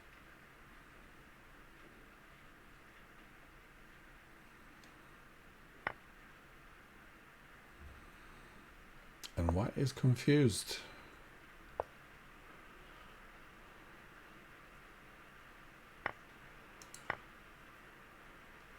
Maybe there was a chance to counterattack here. Pawn g6, I'm not sure, but this sure looks like a good position for black. Pawn takes, rook takes f1. Now the rook is participating in the attack. Also, but this should be mate. Simply bishop check. Maybe take the knight.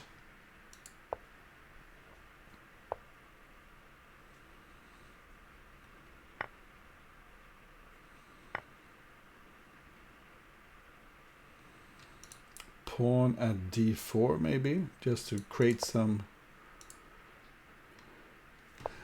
And this will end in a time scramble. Pawn at d4, I would go pawn at d4. One move too late.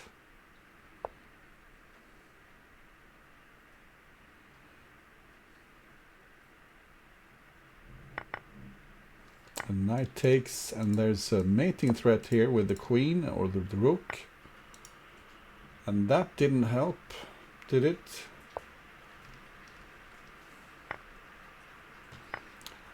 Nope. Black is panicking. Complete panic here by black.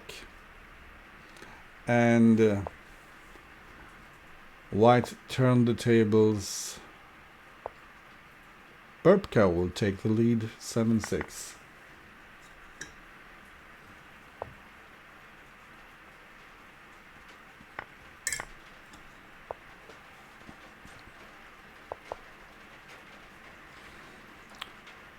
And pknm, you were so winning in that position. Mate in 7. Let's have a look. Queen d4, excellent move, centralizing. Queen at d4 still. I was suggesting pawn at d4. Just putting pressure on those knights. But this, black is starting to drift here. A little bit. But knight at e4, yeah, is still winning. But now it's tricky. You need to play bishop b4, and that's not easy to find because you want to keep the bishop as a defender. And queen at f2 was still winning, but now it's starting to get difficult to find the right moves. I suppose he was hoping for pawn takes, and I think he thought he had knight at c4 here, but there is no knight at c4. And here black is just losing. Okay, let's see if pknm can win now that burpcow has a match point.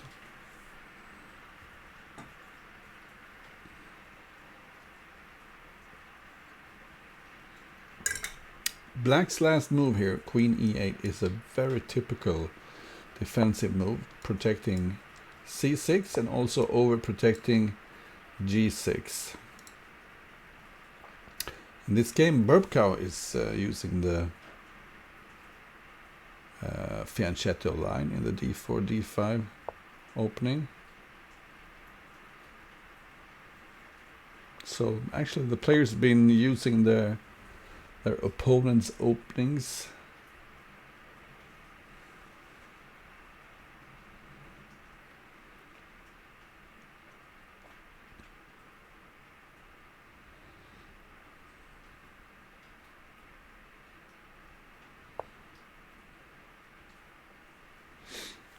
And also with the queen here, knight takes, pawn takes, the e file is semi-open.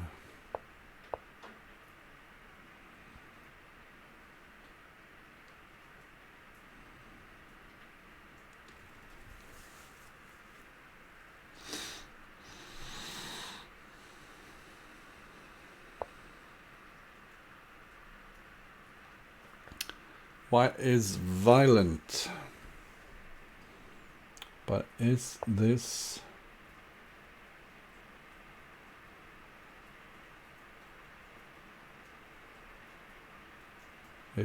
correct? What happens if you take here?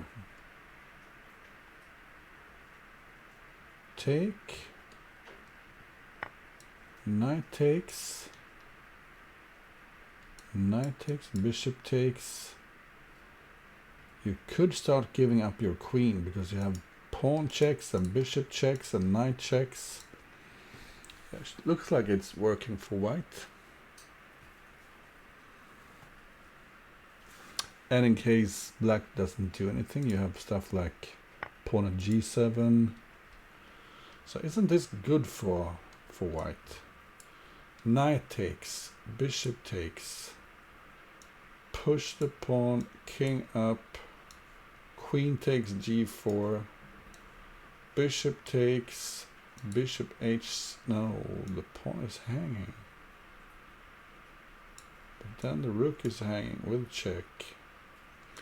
What a mess.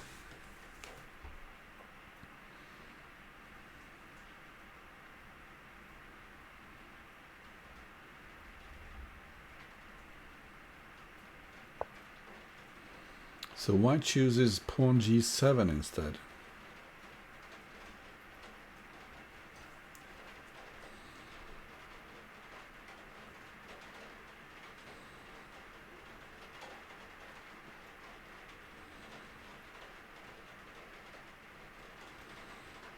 But white is lacking a bit material here.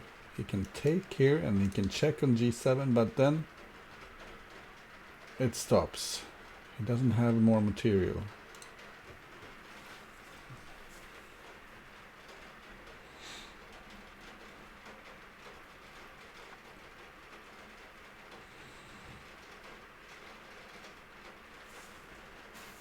I'm wondering if you should take on e5, maybe put a bishop on g6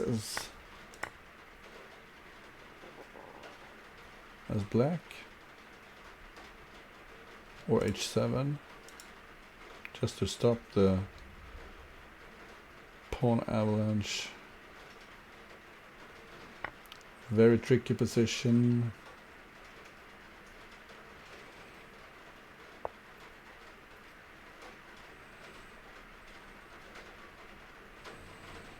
I would be scared of bishop g7 now.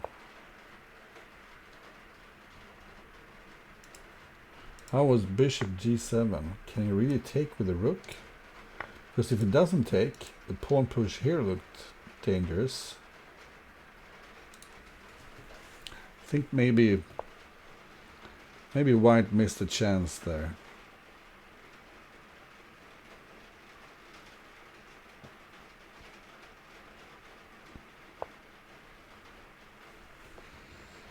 This pawn isn't protected, so pawn check, king takes, knight g5, king takes f6.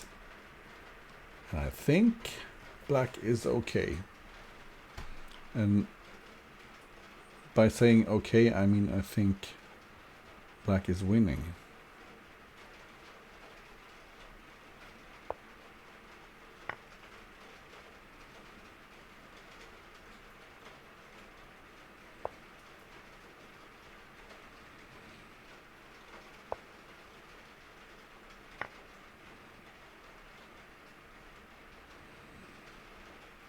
pknm just down to the increment now,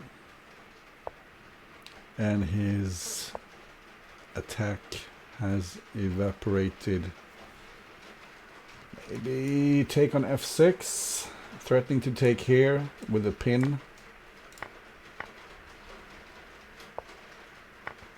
Ooh, all of a sudden it got really dangerous. With a queen in hand, this is dangerous.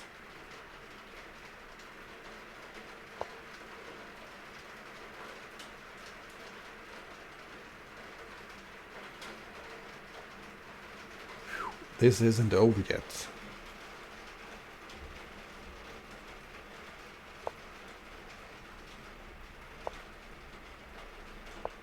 And this is starting to look like checkmate.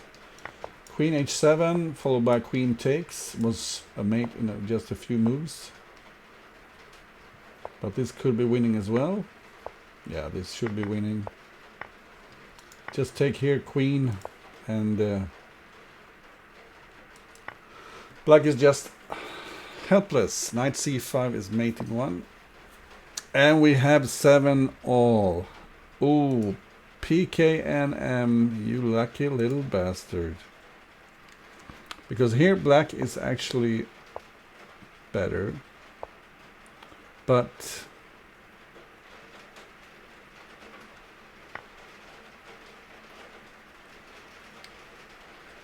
black is okay, I should say. And here white missed some chances. Yeah, I was suggesting knight takes, h7 check. And I was thinking this would be okay. And indeed the computer confirms that this is good. Maybe not knight f4, but rather take the rook. This should be winning for white, I think. So he didn't take, he played pawn g7 instead, which was weaker, considerably weaker. Knight takes e5. And here pawn h3. Yeah, this is instructive. Pawn h3 just to close the h5. And here bishop g7 check. Yeah, why didn't he play this? Check. As I mentioned, I would have been very scared here. Because king takes, this is just forced mate. King takes, queen h5. He would have had to take with the rook. And this, yeah, this is, bam. This is winning for white. But instead he checked there, and now everything looked so good for white. Up until now.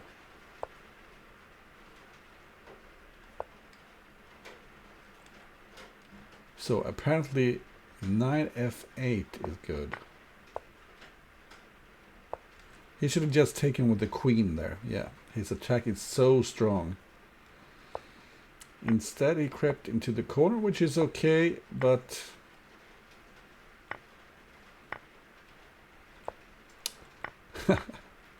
what a game.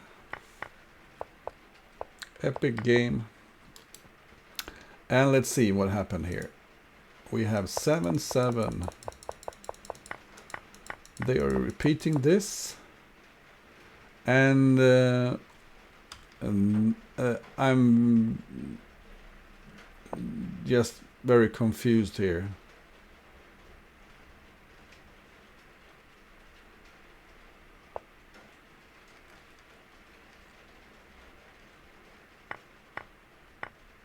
So obviously you can't take on d4 because of bishop b5 check, and then like this, bishop b5, and the queen is hanging. So pawn c4.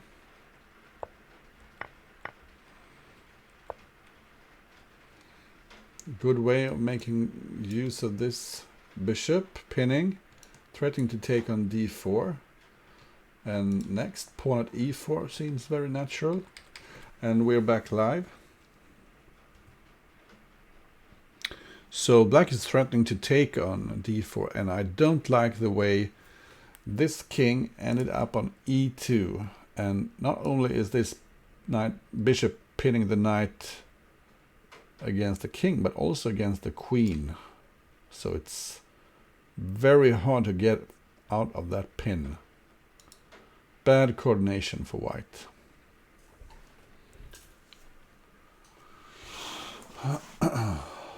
So let's say, I don't know, bishop e3, pawn e4. Isn't this just good for black?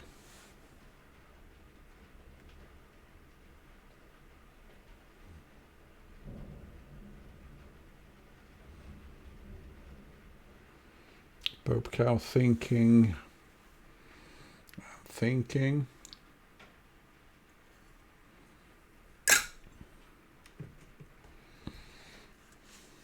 And indeed he played bishop e3. So I think pawn e4 looks good.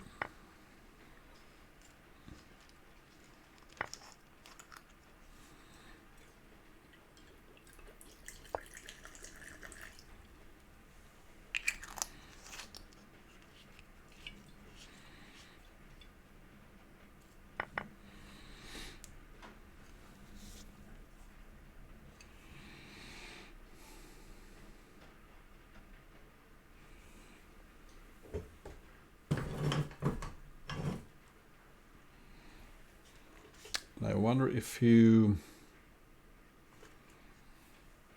can you go through the back door here with a queen.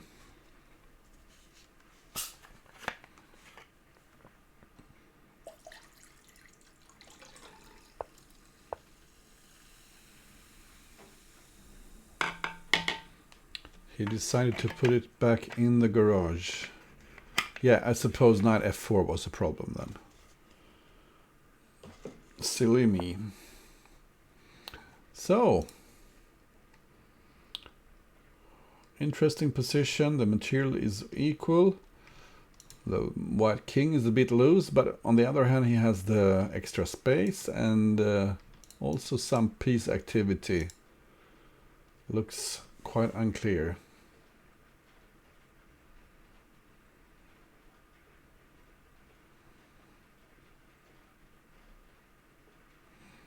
And we will have a time scramble.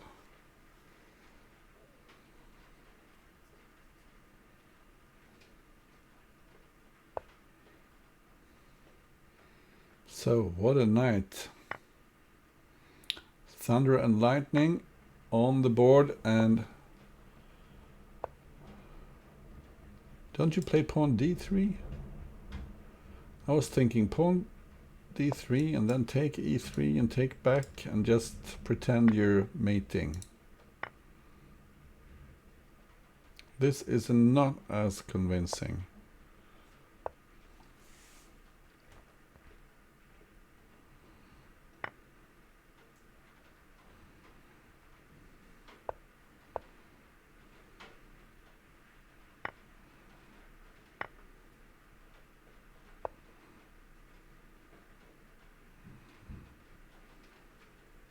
What a mess. What is this? What is this? If the queen takes, you take on e3. This is just very weird position. burpcow loses on time. What's happening? What is happening here? Oh. The opening is... This is just bad. He must have confused some line, because he's not getting the piece back here. And indeed, king e2 is a strange decision. King f1 seems just stronger. Much stronger. Now you have some sort of compensation.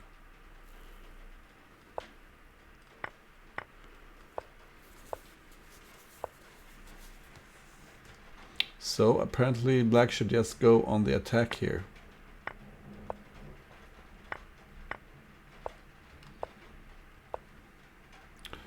White seems better, but in practical play, not so easy. Actually, bishop a6 was good. I suggested this move, which is also strong, and the idea was, yeah, something like this, and just take here.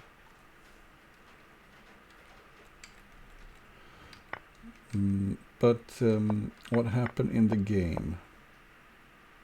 Still pawn d3, yeah. Pawn d3, and if you go back, just take here. Yeah, look at this. Knight takes. You don't even have to take back on d8. The knight is just waiting there to get picked up. this would have been very strong for black, but instead he gave up the queen in a much worse version, but then he somehow hypnotized white in this position, where white is most likely much better. He is much better. Okay, fascinating. So it's 8-7 and match point pknm.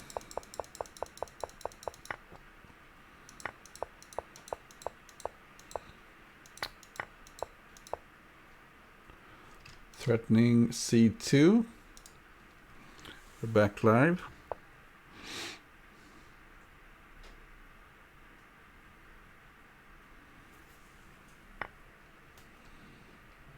I guess you take with the pawn,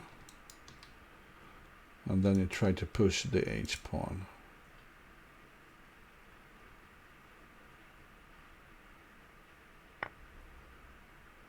I was about to say it didn't make much sense to take with the bishop, because then I suppose black will trade.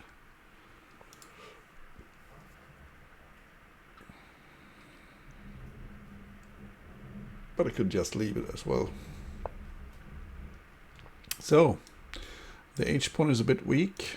Black has the option to trade on d4, trade a piece for 2 pawns at some point. We saw an earlier game where this maneuver was very strong.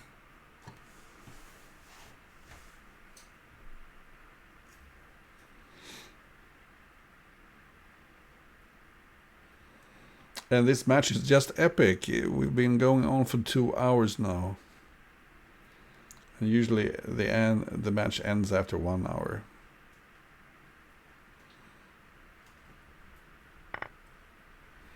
I don't like the way the H file got open now. So I suppose white is thinking he's clever here, but pawn takes, knight takes. Is this really what you want? Maybe the king can go to d7 or something. I think the opening of the H file should favor black.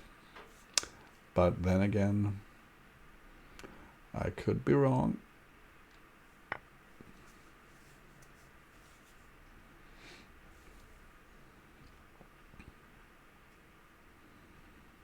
One move that is most likely bad is rook takes, knight takes, rook h1. Okay, so he brings the king out of the way, so white can't take with check. Maybe f8 is safer than d7.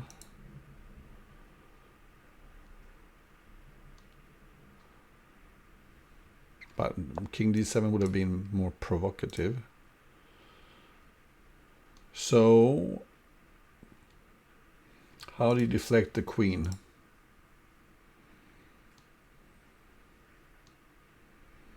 Do you play bishop g6 maybe? This move plugs the H file, so the H file isn't open anymore. Oh, this is interesting. Maybe just take on f2 at some point. pknm down to his last 20 seconds again. These games are so tough.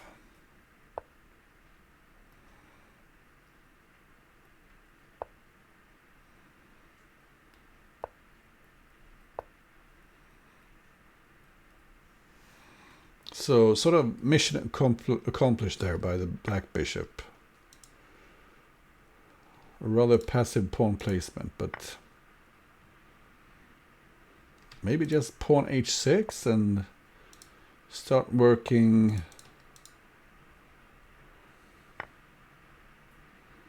these weaknesses. e6 is hanging. This could be it.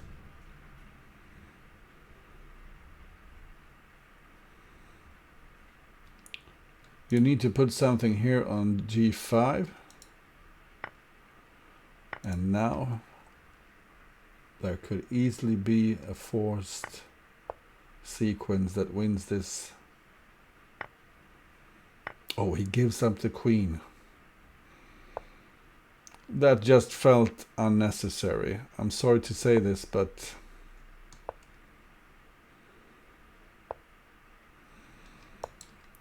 picking up f5, black should be winning now. Oh, what a waste of a perfectly fine attacking position for white.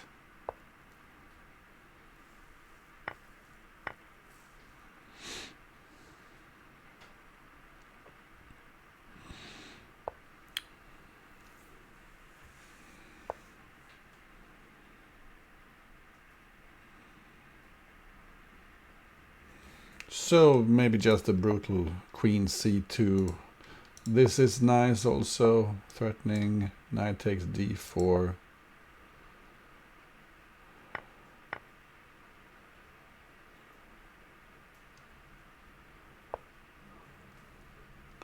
Easy win here for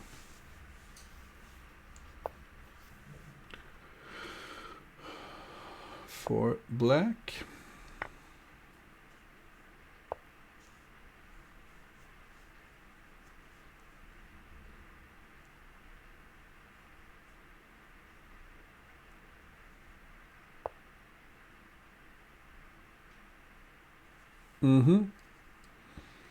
Ouch. 8-8. Okay. Where was it? So this is good for black. And indeed king f8 seems strong. King e8, interesting. How was this? Yeah, a bit weak. A bit loose. Knight at c4, yeah.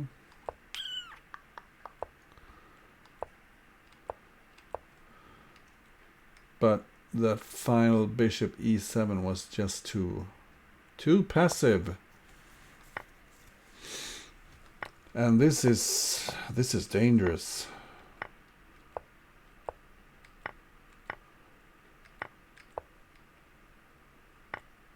h7 check. This is how you should give the queen, because this is not possible due to this move. And after rook takes h7, it's just over.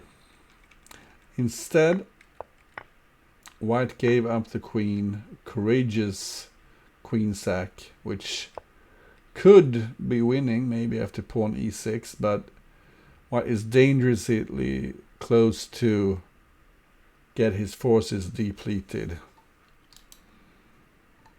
Although a draw would have been fine. So, it's 8-8. And we see a new line. In this move, bishop e3, I find it a bit dubious actually, because I'm not sure this is the right square for the bishop. It could be bad. I'm not sure about this either, because although you get the piece back, white gets a very nice semi-open f-file here.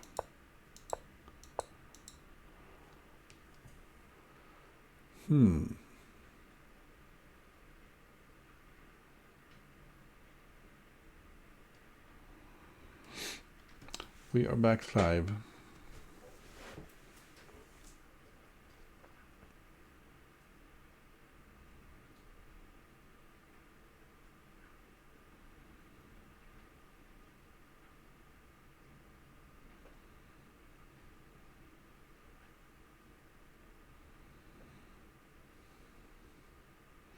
And since black doesn't have a pawn in hand, you might go for the trade here. No stuff to put on e4. Maybe just simple development after this. When I think black looks a bit cramped, doesn't he?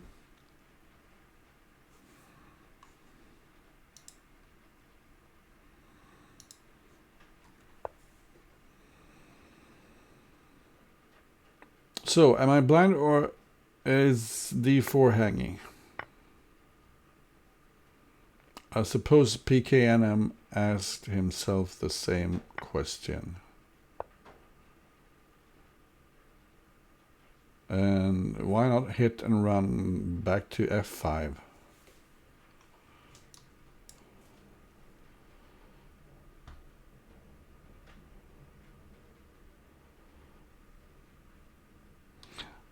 So, is there some crazy knight f5, knight takes e6, pawn takes e6, queen takes here, and then e6?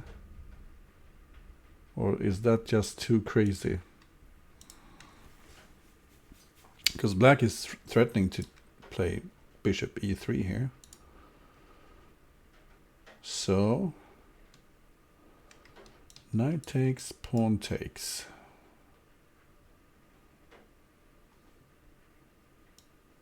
Queen takes, pawn push.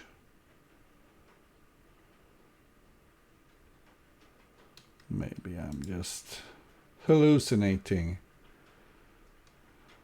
You could just take here, maybe.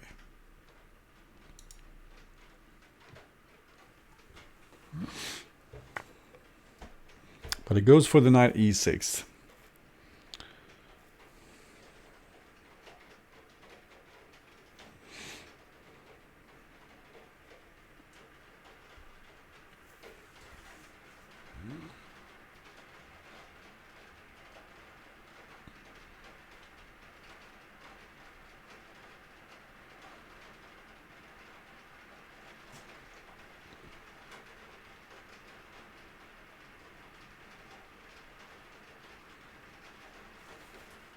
And I suppose pawn takes, pawn f7 is an option.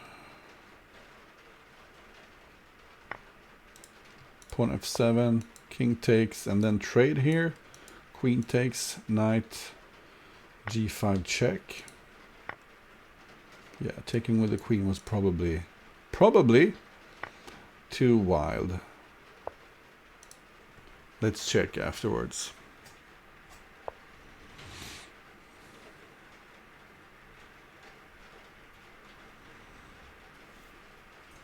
So I guess pawn f6, you need to keep pouring gasoline on the fire here when you're playing white. And you need to constantly watch out for moves like bishop on the long diagonal here.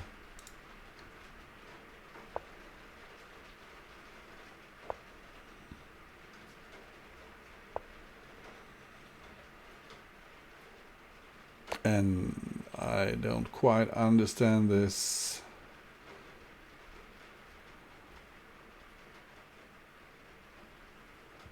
Isn't it good to just play bishop at e3 here? Knight takes, you take the queen and then just crush.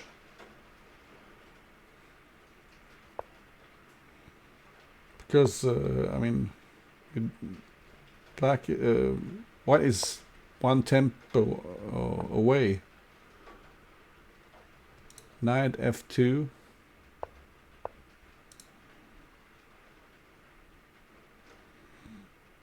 Yeah, probably just sacrifice the queen here.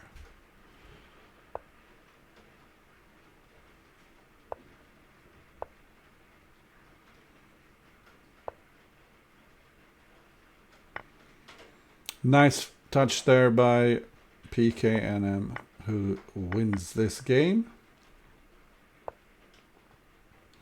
Queen f1, knight f2. And pknm, you have match point again. Wow.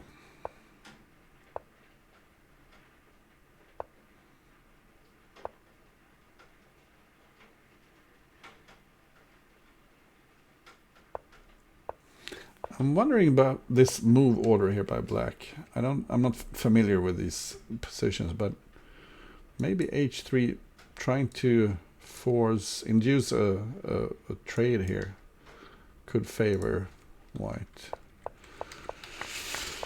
Who knows?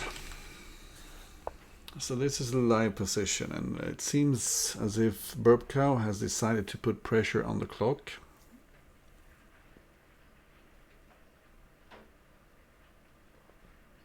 Oh, has there been a 16-14 match before?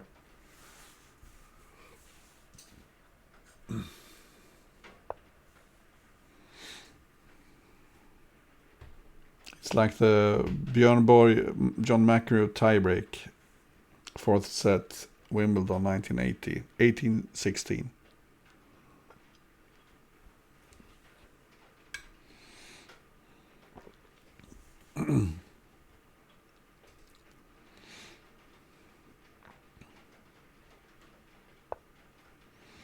I don't know why, but I have a funny feeling that pknm will win this now.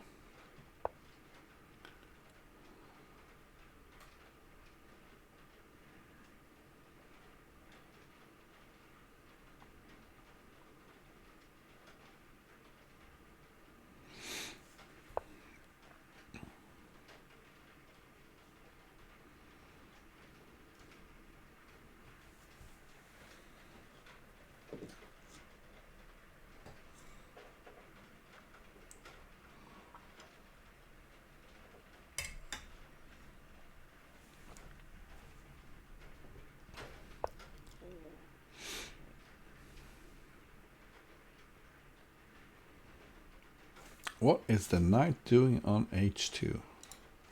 So he played knight h2 here?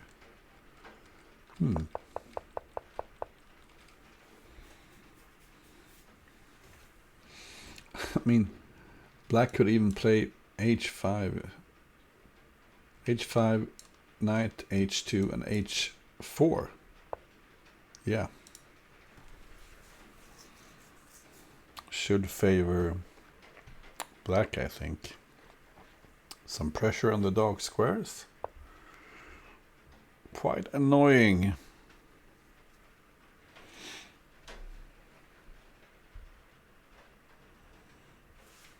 And black might consider just taking d4, giving the rook, and start placing those pieces here. I think he has enough compensation on the king side to consider this as a threat.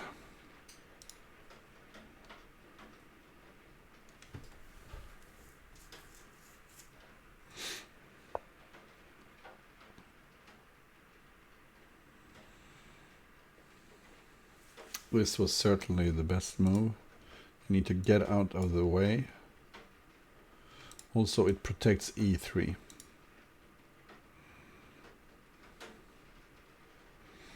But still, yeah, this is interesting. A lot of practical chances here for black, who should have quite enough compensation. Rook c3 followed by knight e4. Very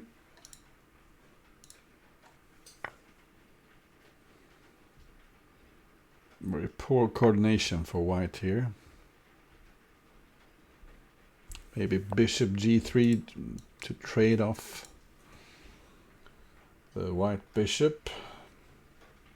He's probably best defender.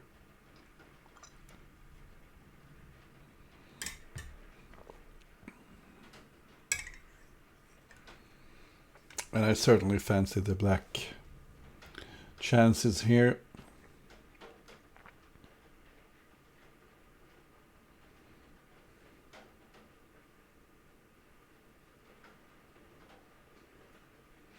Maybe white should just leave it, because both f4 and f2 are defended.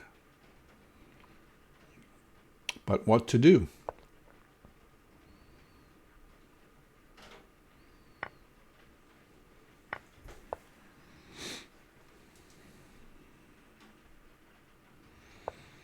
Only 10 seconds left.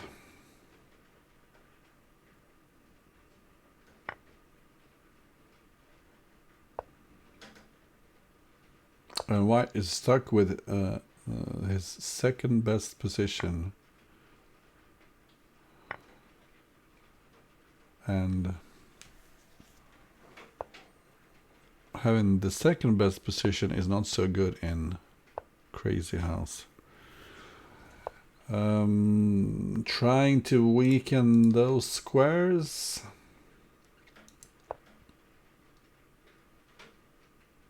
A bit surprised he didn't take the chance earlier to take on c3.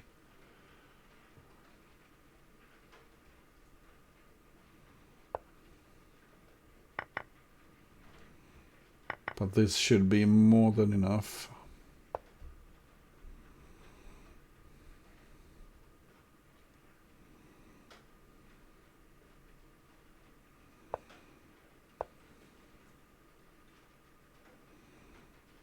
Once again, I'm a bit surprised it doesn't take here, and knight at g3. Oh well. Stubborn defense here by pknm in a horrible position. Rook takes f3, I suppose.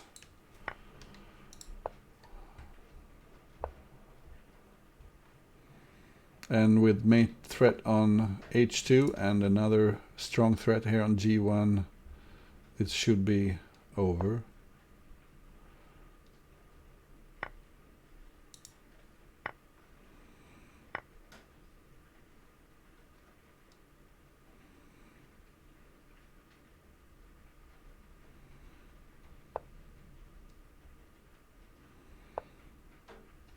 Black can do pretty much what he wants. It can take here, it can take here, it can... yeah.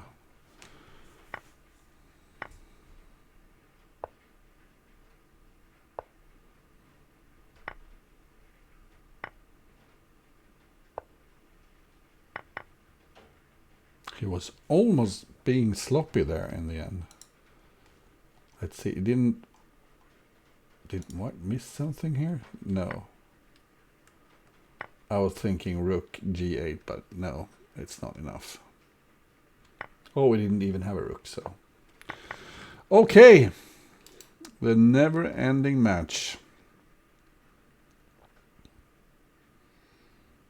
It's 9-9.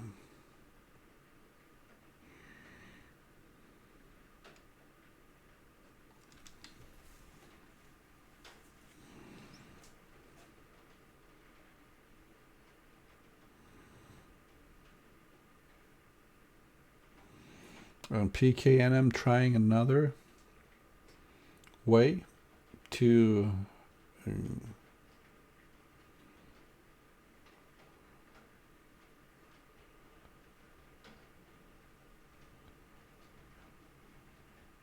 but this doesn't look good, does it?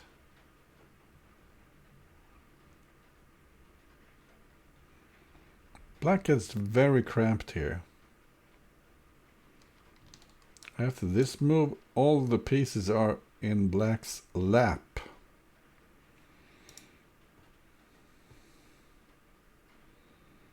So here, yeah, just make an artificial short castle, and white will be enjoying a semi-open f-file for the rest of the game. And look at how cramped black is. No pieces in hand. Ooh, this is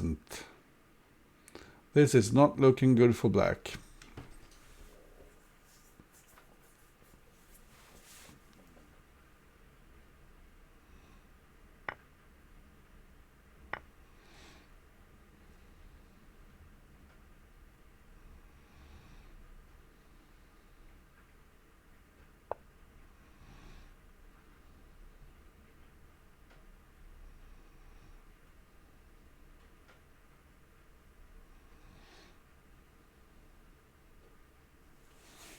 So he wants to set up a pin here, I guess.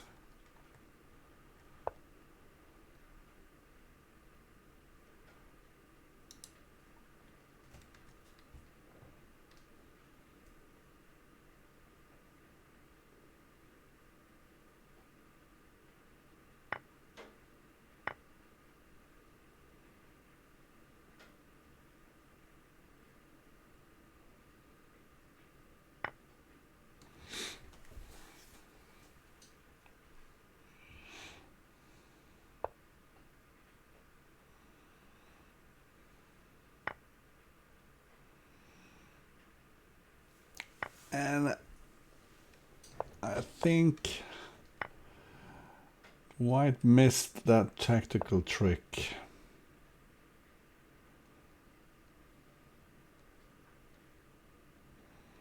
Pawn e2 maybe?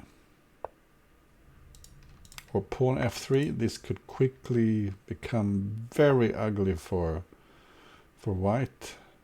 Or is bishop h3 enough? But then you can take and play pawn f3 again, maybe. But what's this? You just take here, don't you?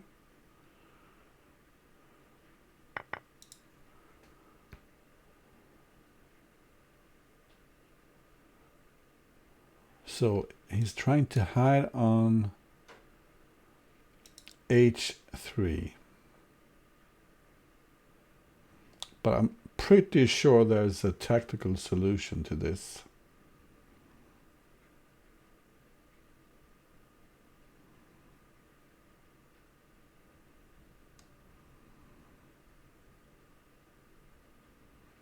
Is queen f3 possible?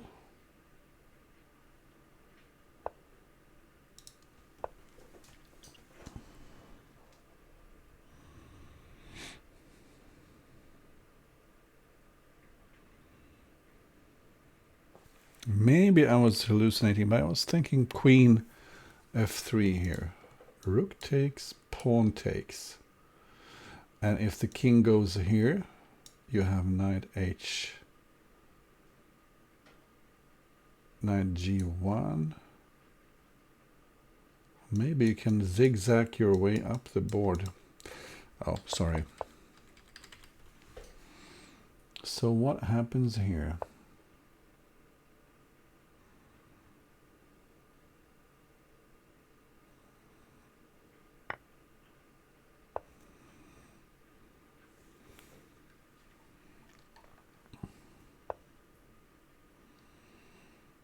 Oh, that's good.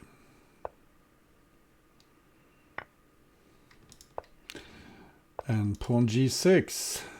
Wow.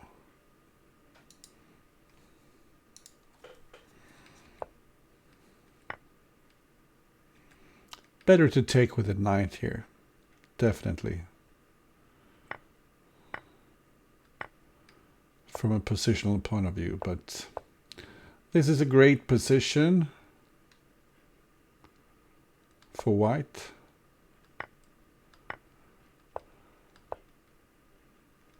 Some unnecessary tricks here by white. Just go back, play chess.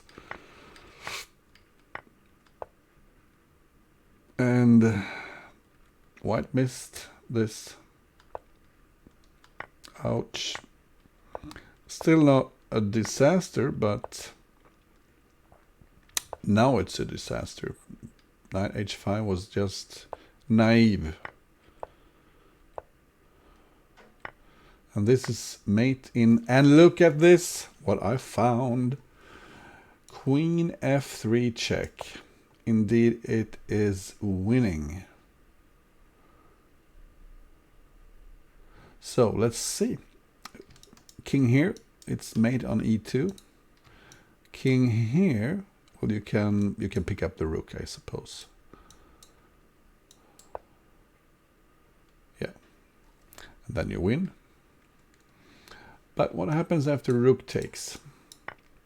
Pawn takes, and if you go down, well, simply pawn g2. And if you go up, oh, there's the mate. Knight f2 and rook h3. I suppose this doesn't win. Yeah, it wins too.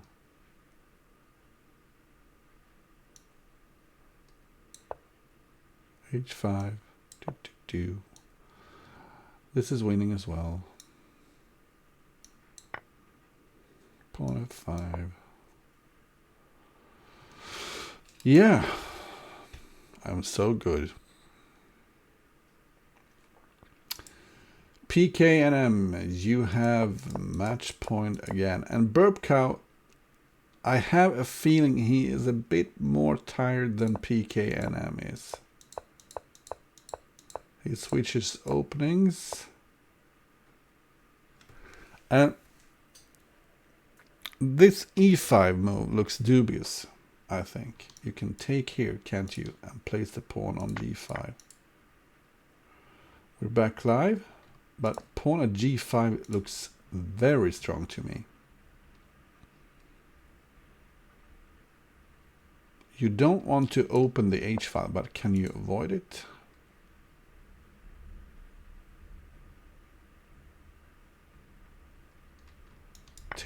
You take on f4. You have to take on f4, I suppose. And either you go forward or you pick up this. Bishop takes. He's going forward.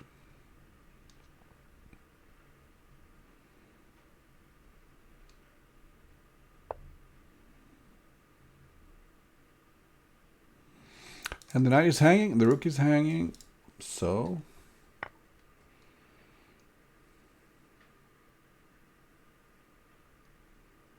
wonder if you play pawn h6 here, just to place the pawn on the board as well before you take the knight, because king takes, bishop g5 wins.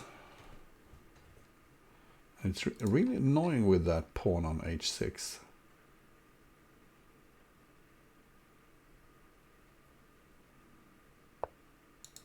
Yeah, pawn h6.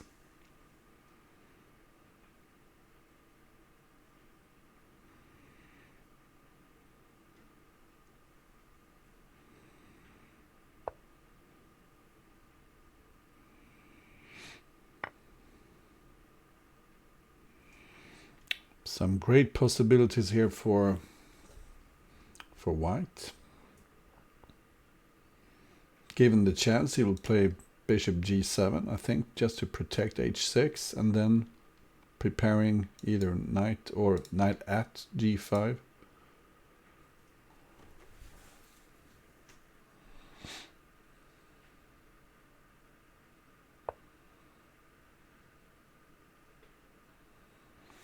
And even here, bishop at g7 is a possibility.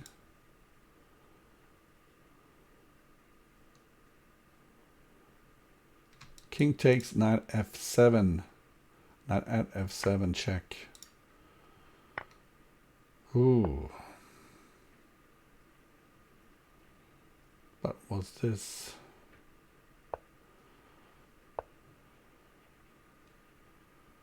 I think white can just pick up g4 and smile.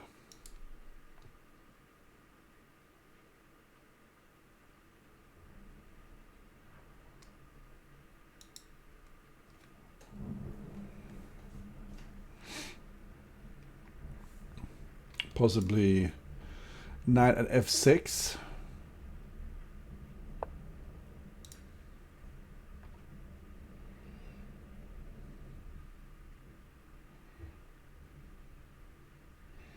And you don't have to get fancy here as white. Winning is enough. You don't have to win in some spectacular way. White wants to lure the bishop away from g7 so he can deliver mate on g7 with the queen in hand.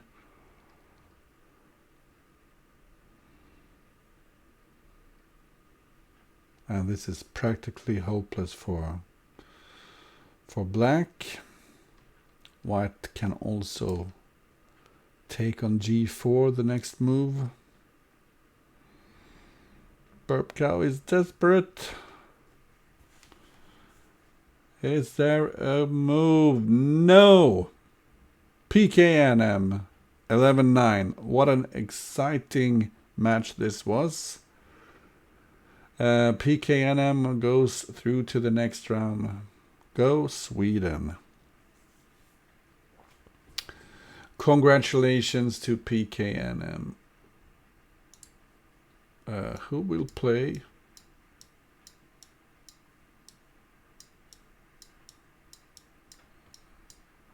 Either Anjo Nakamura or GRX Bullet.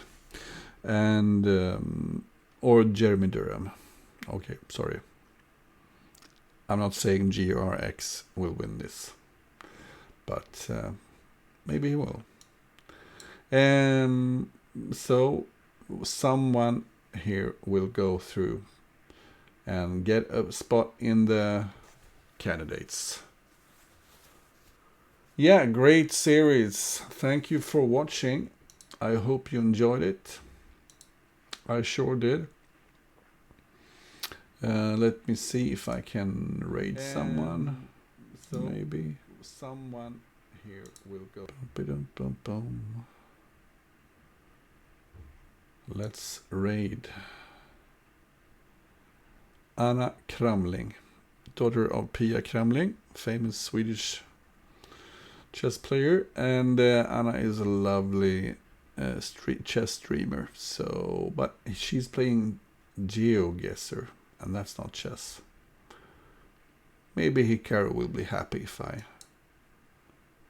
raid him.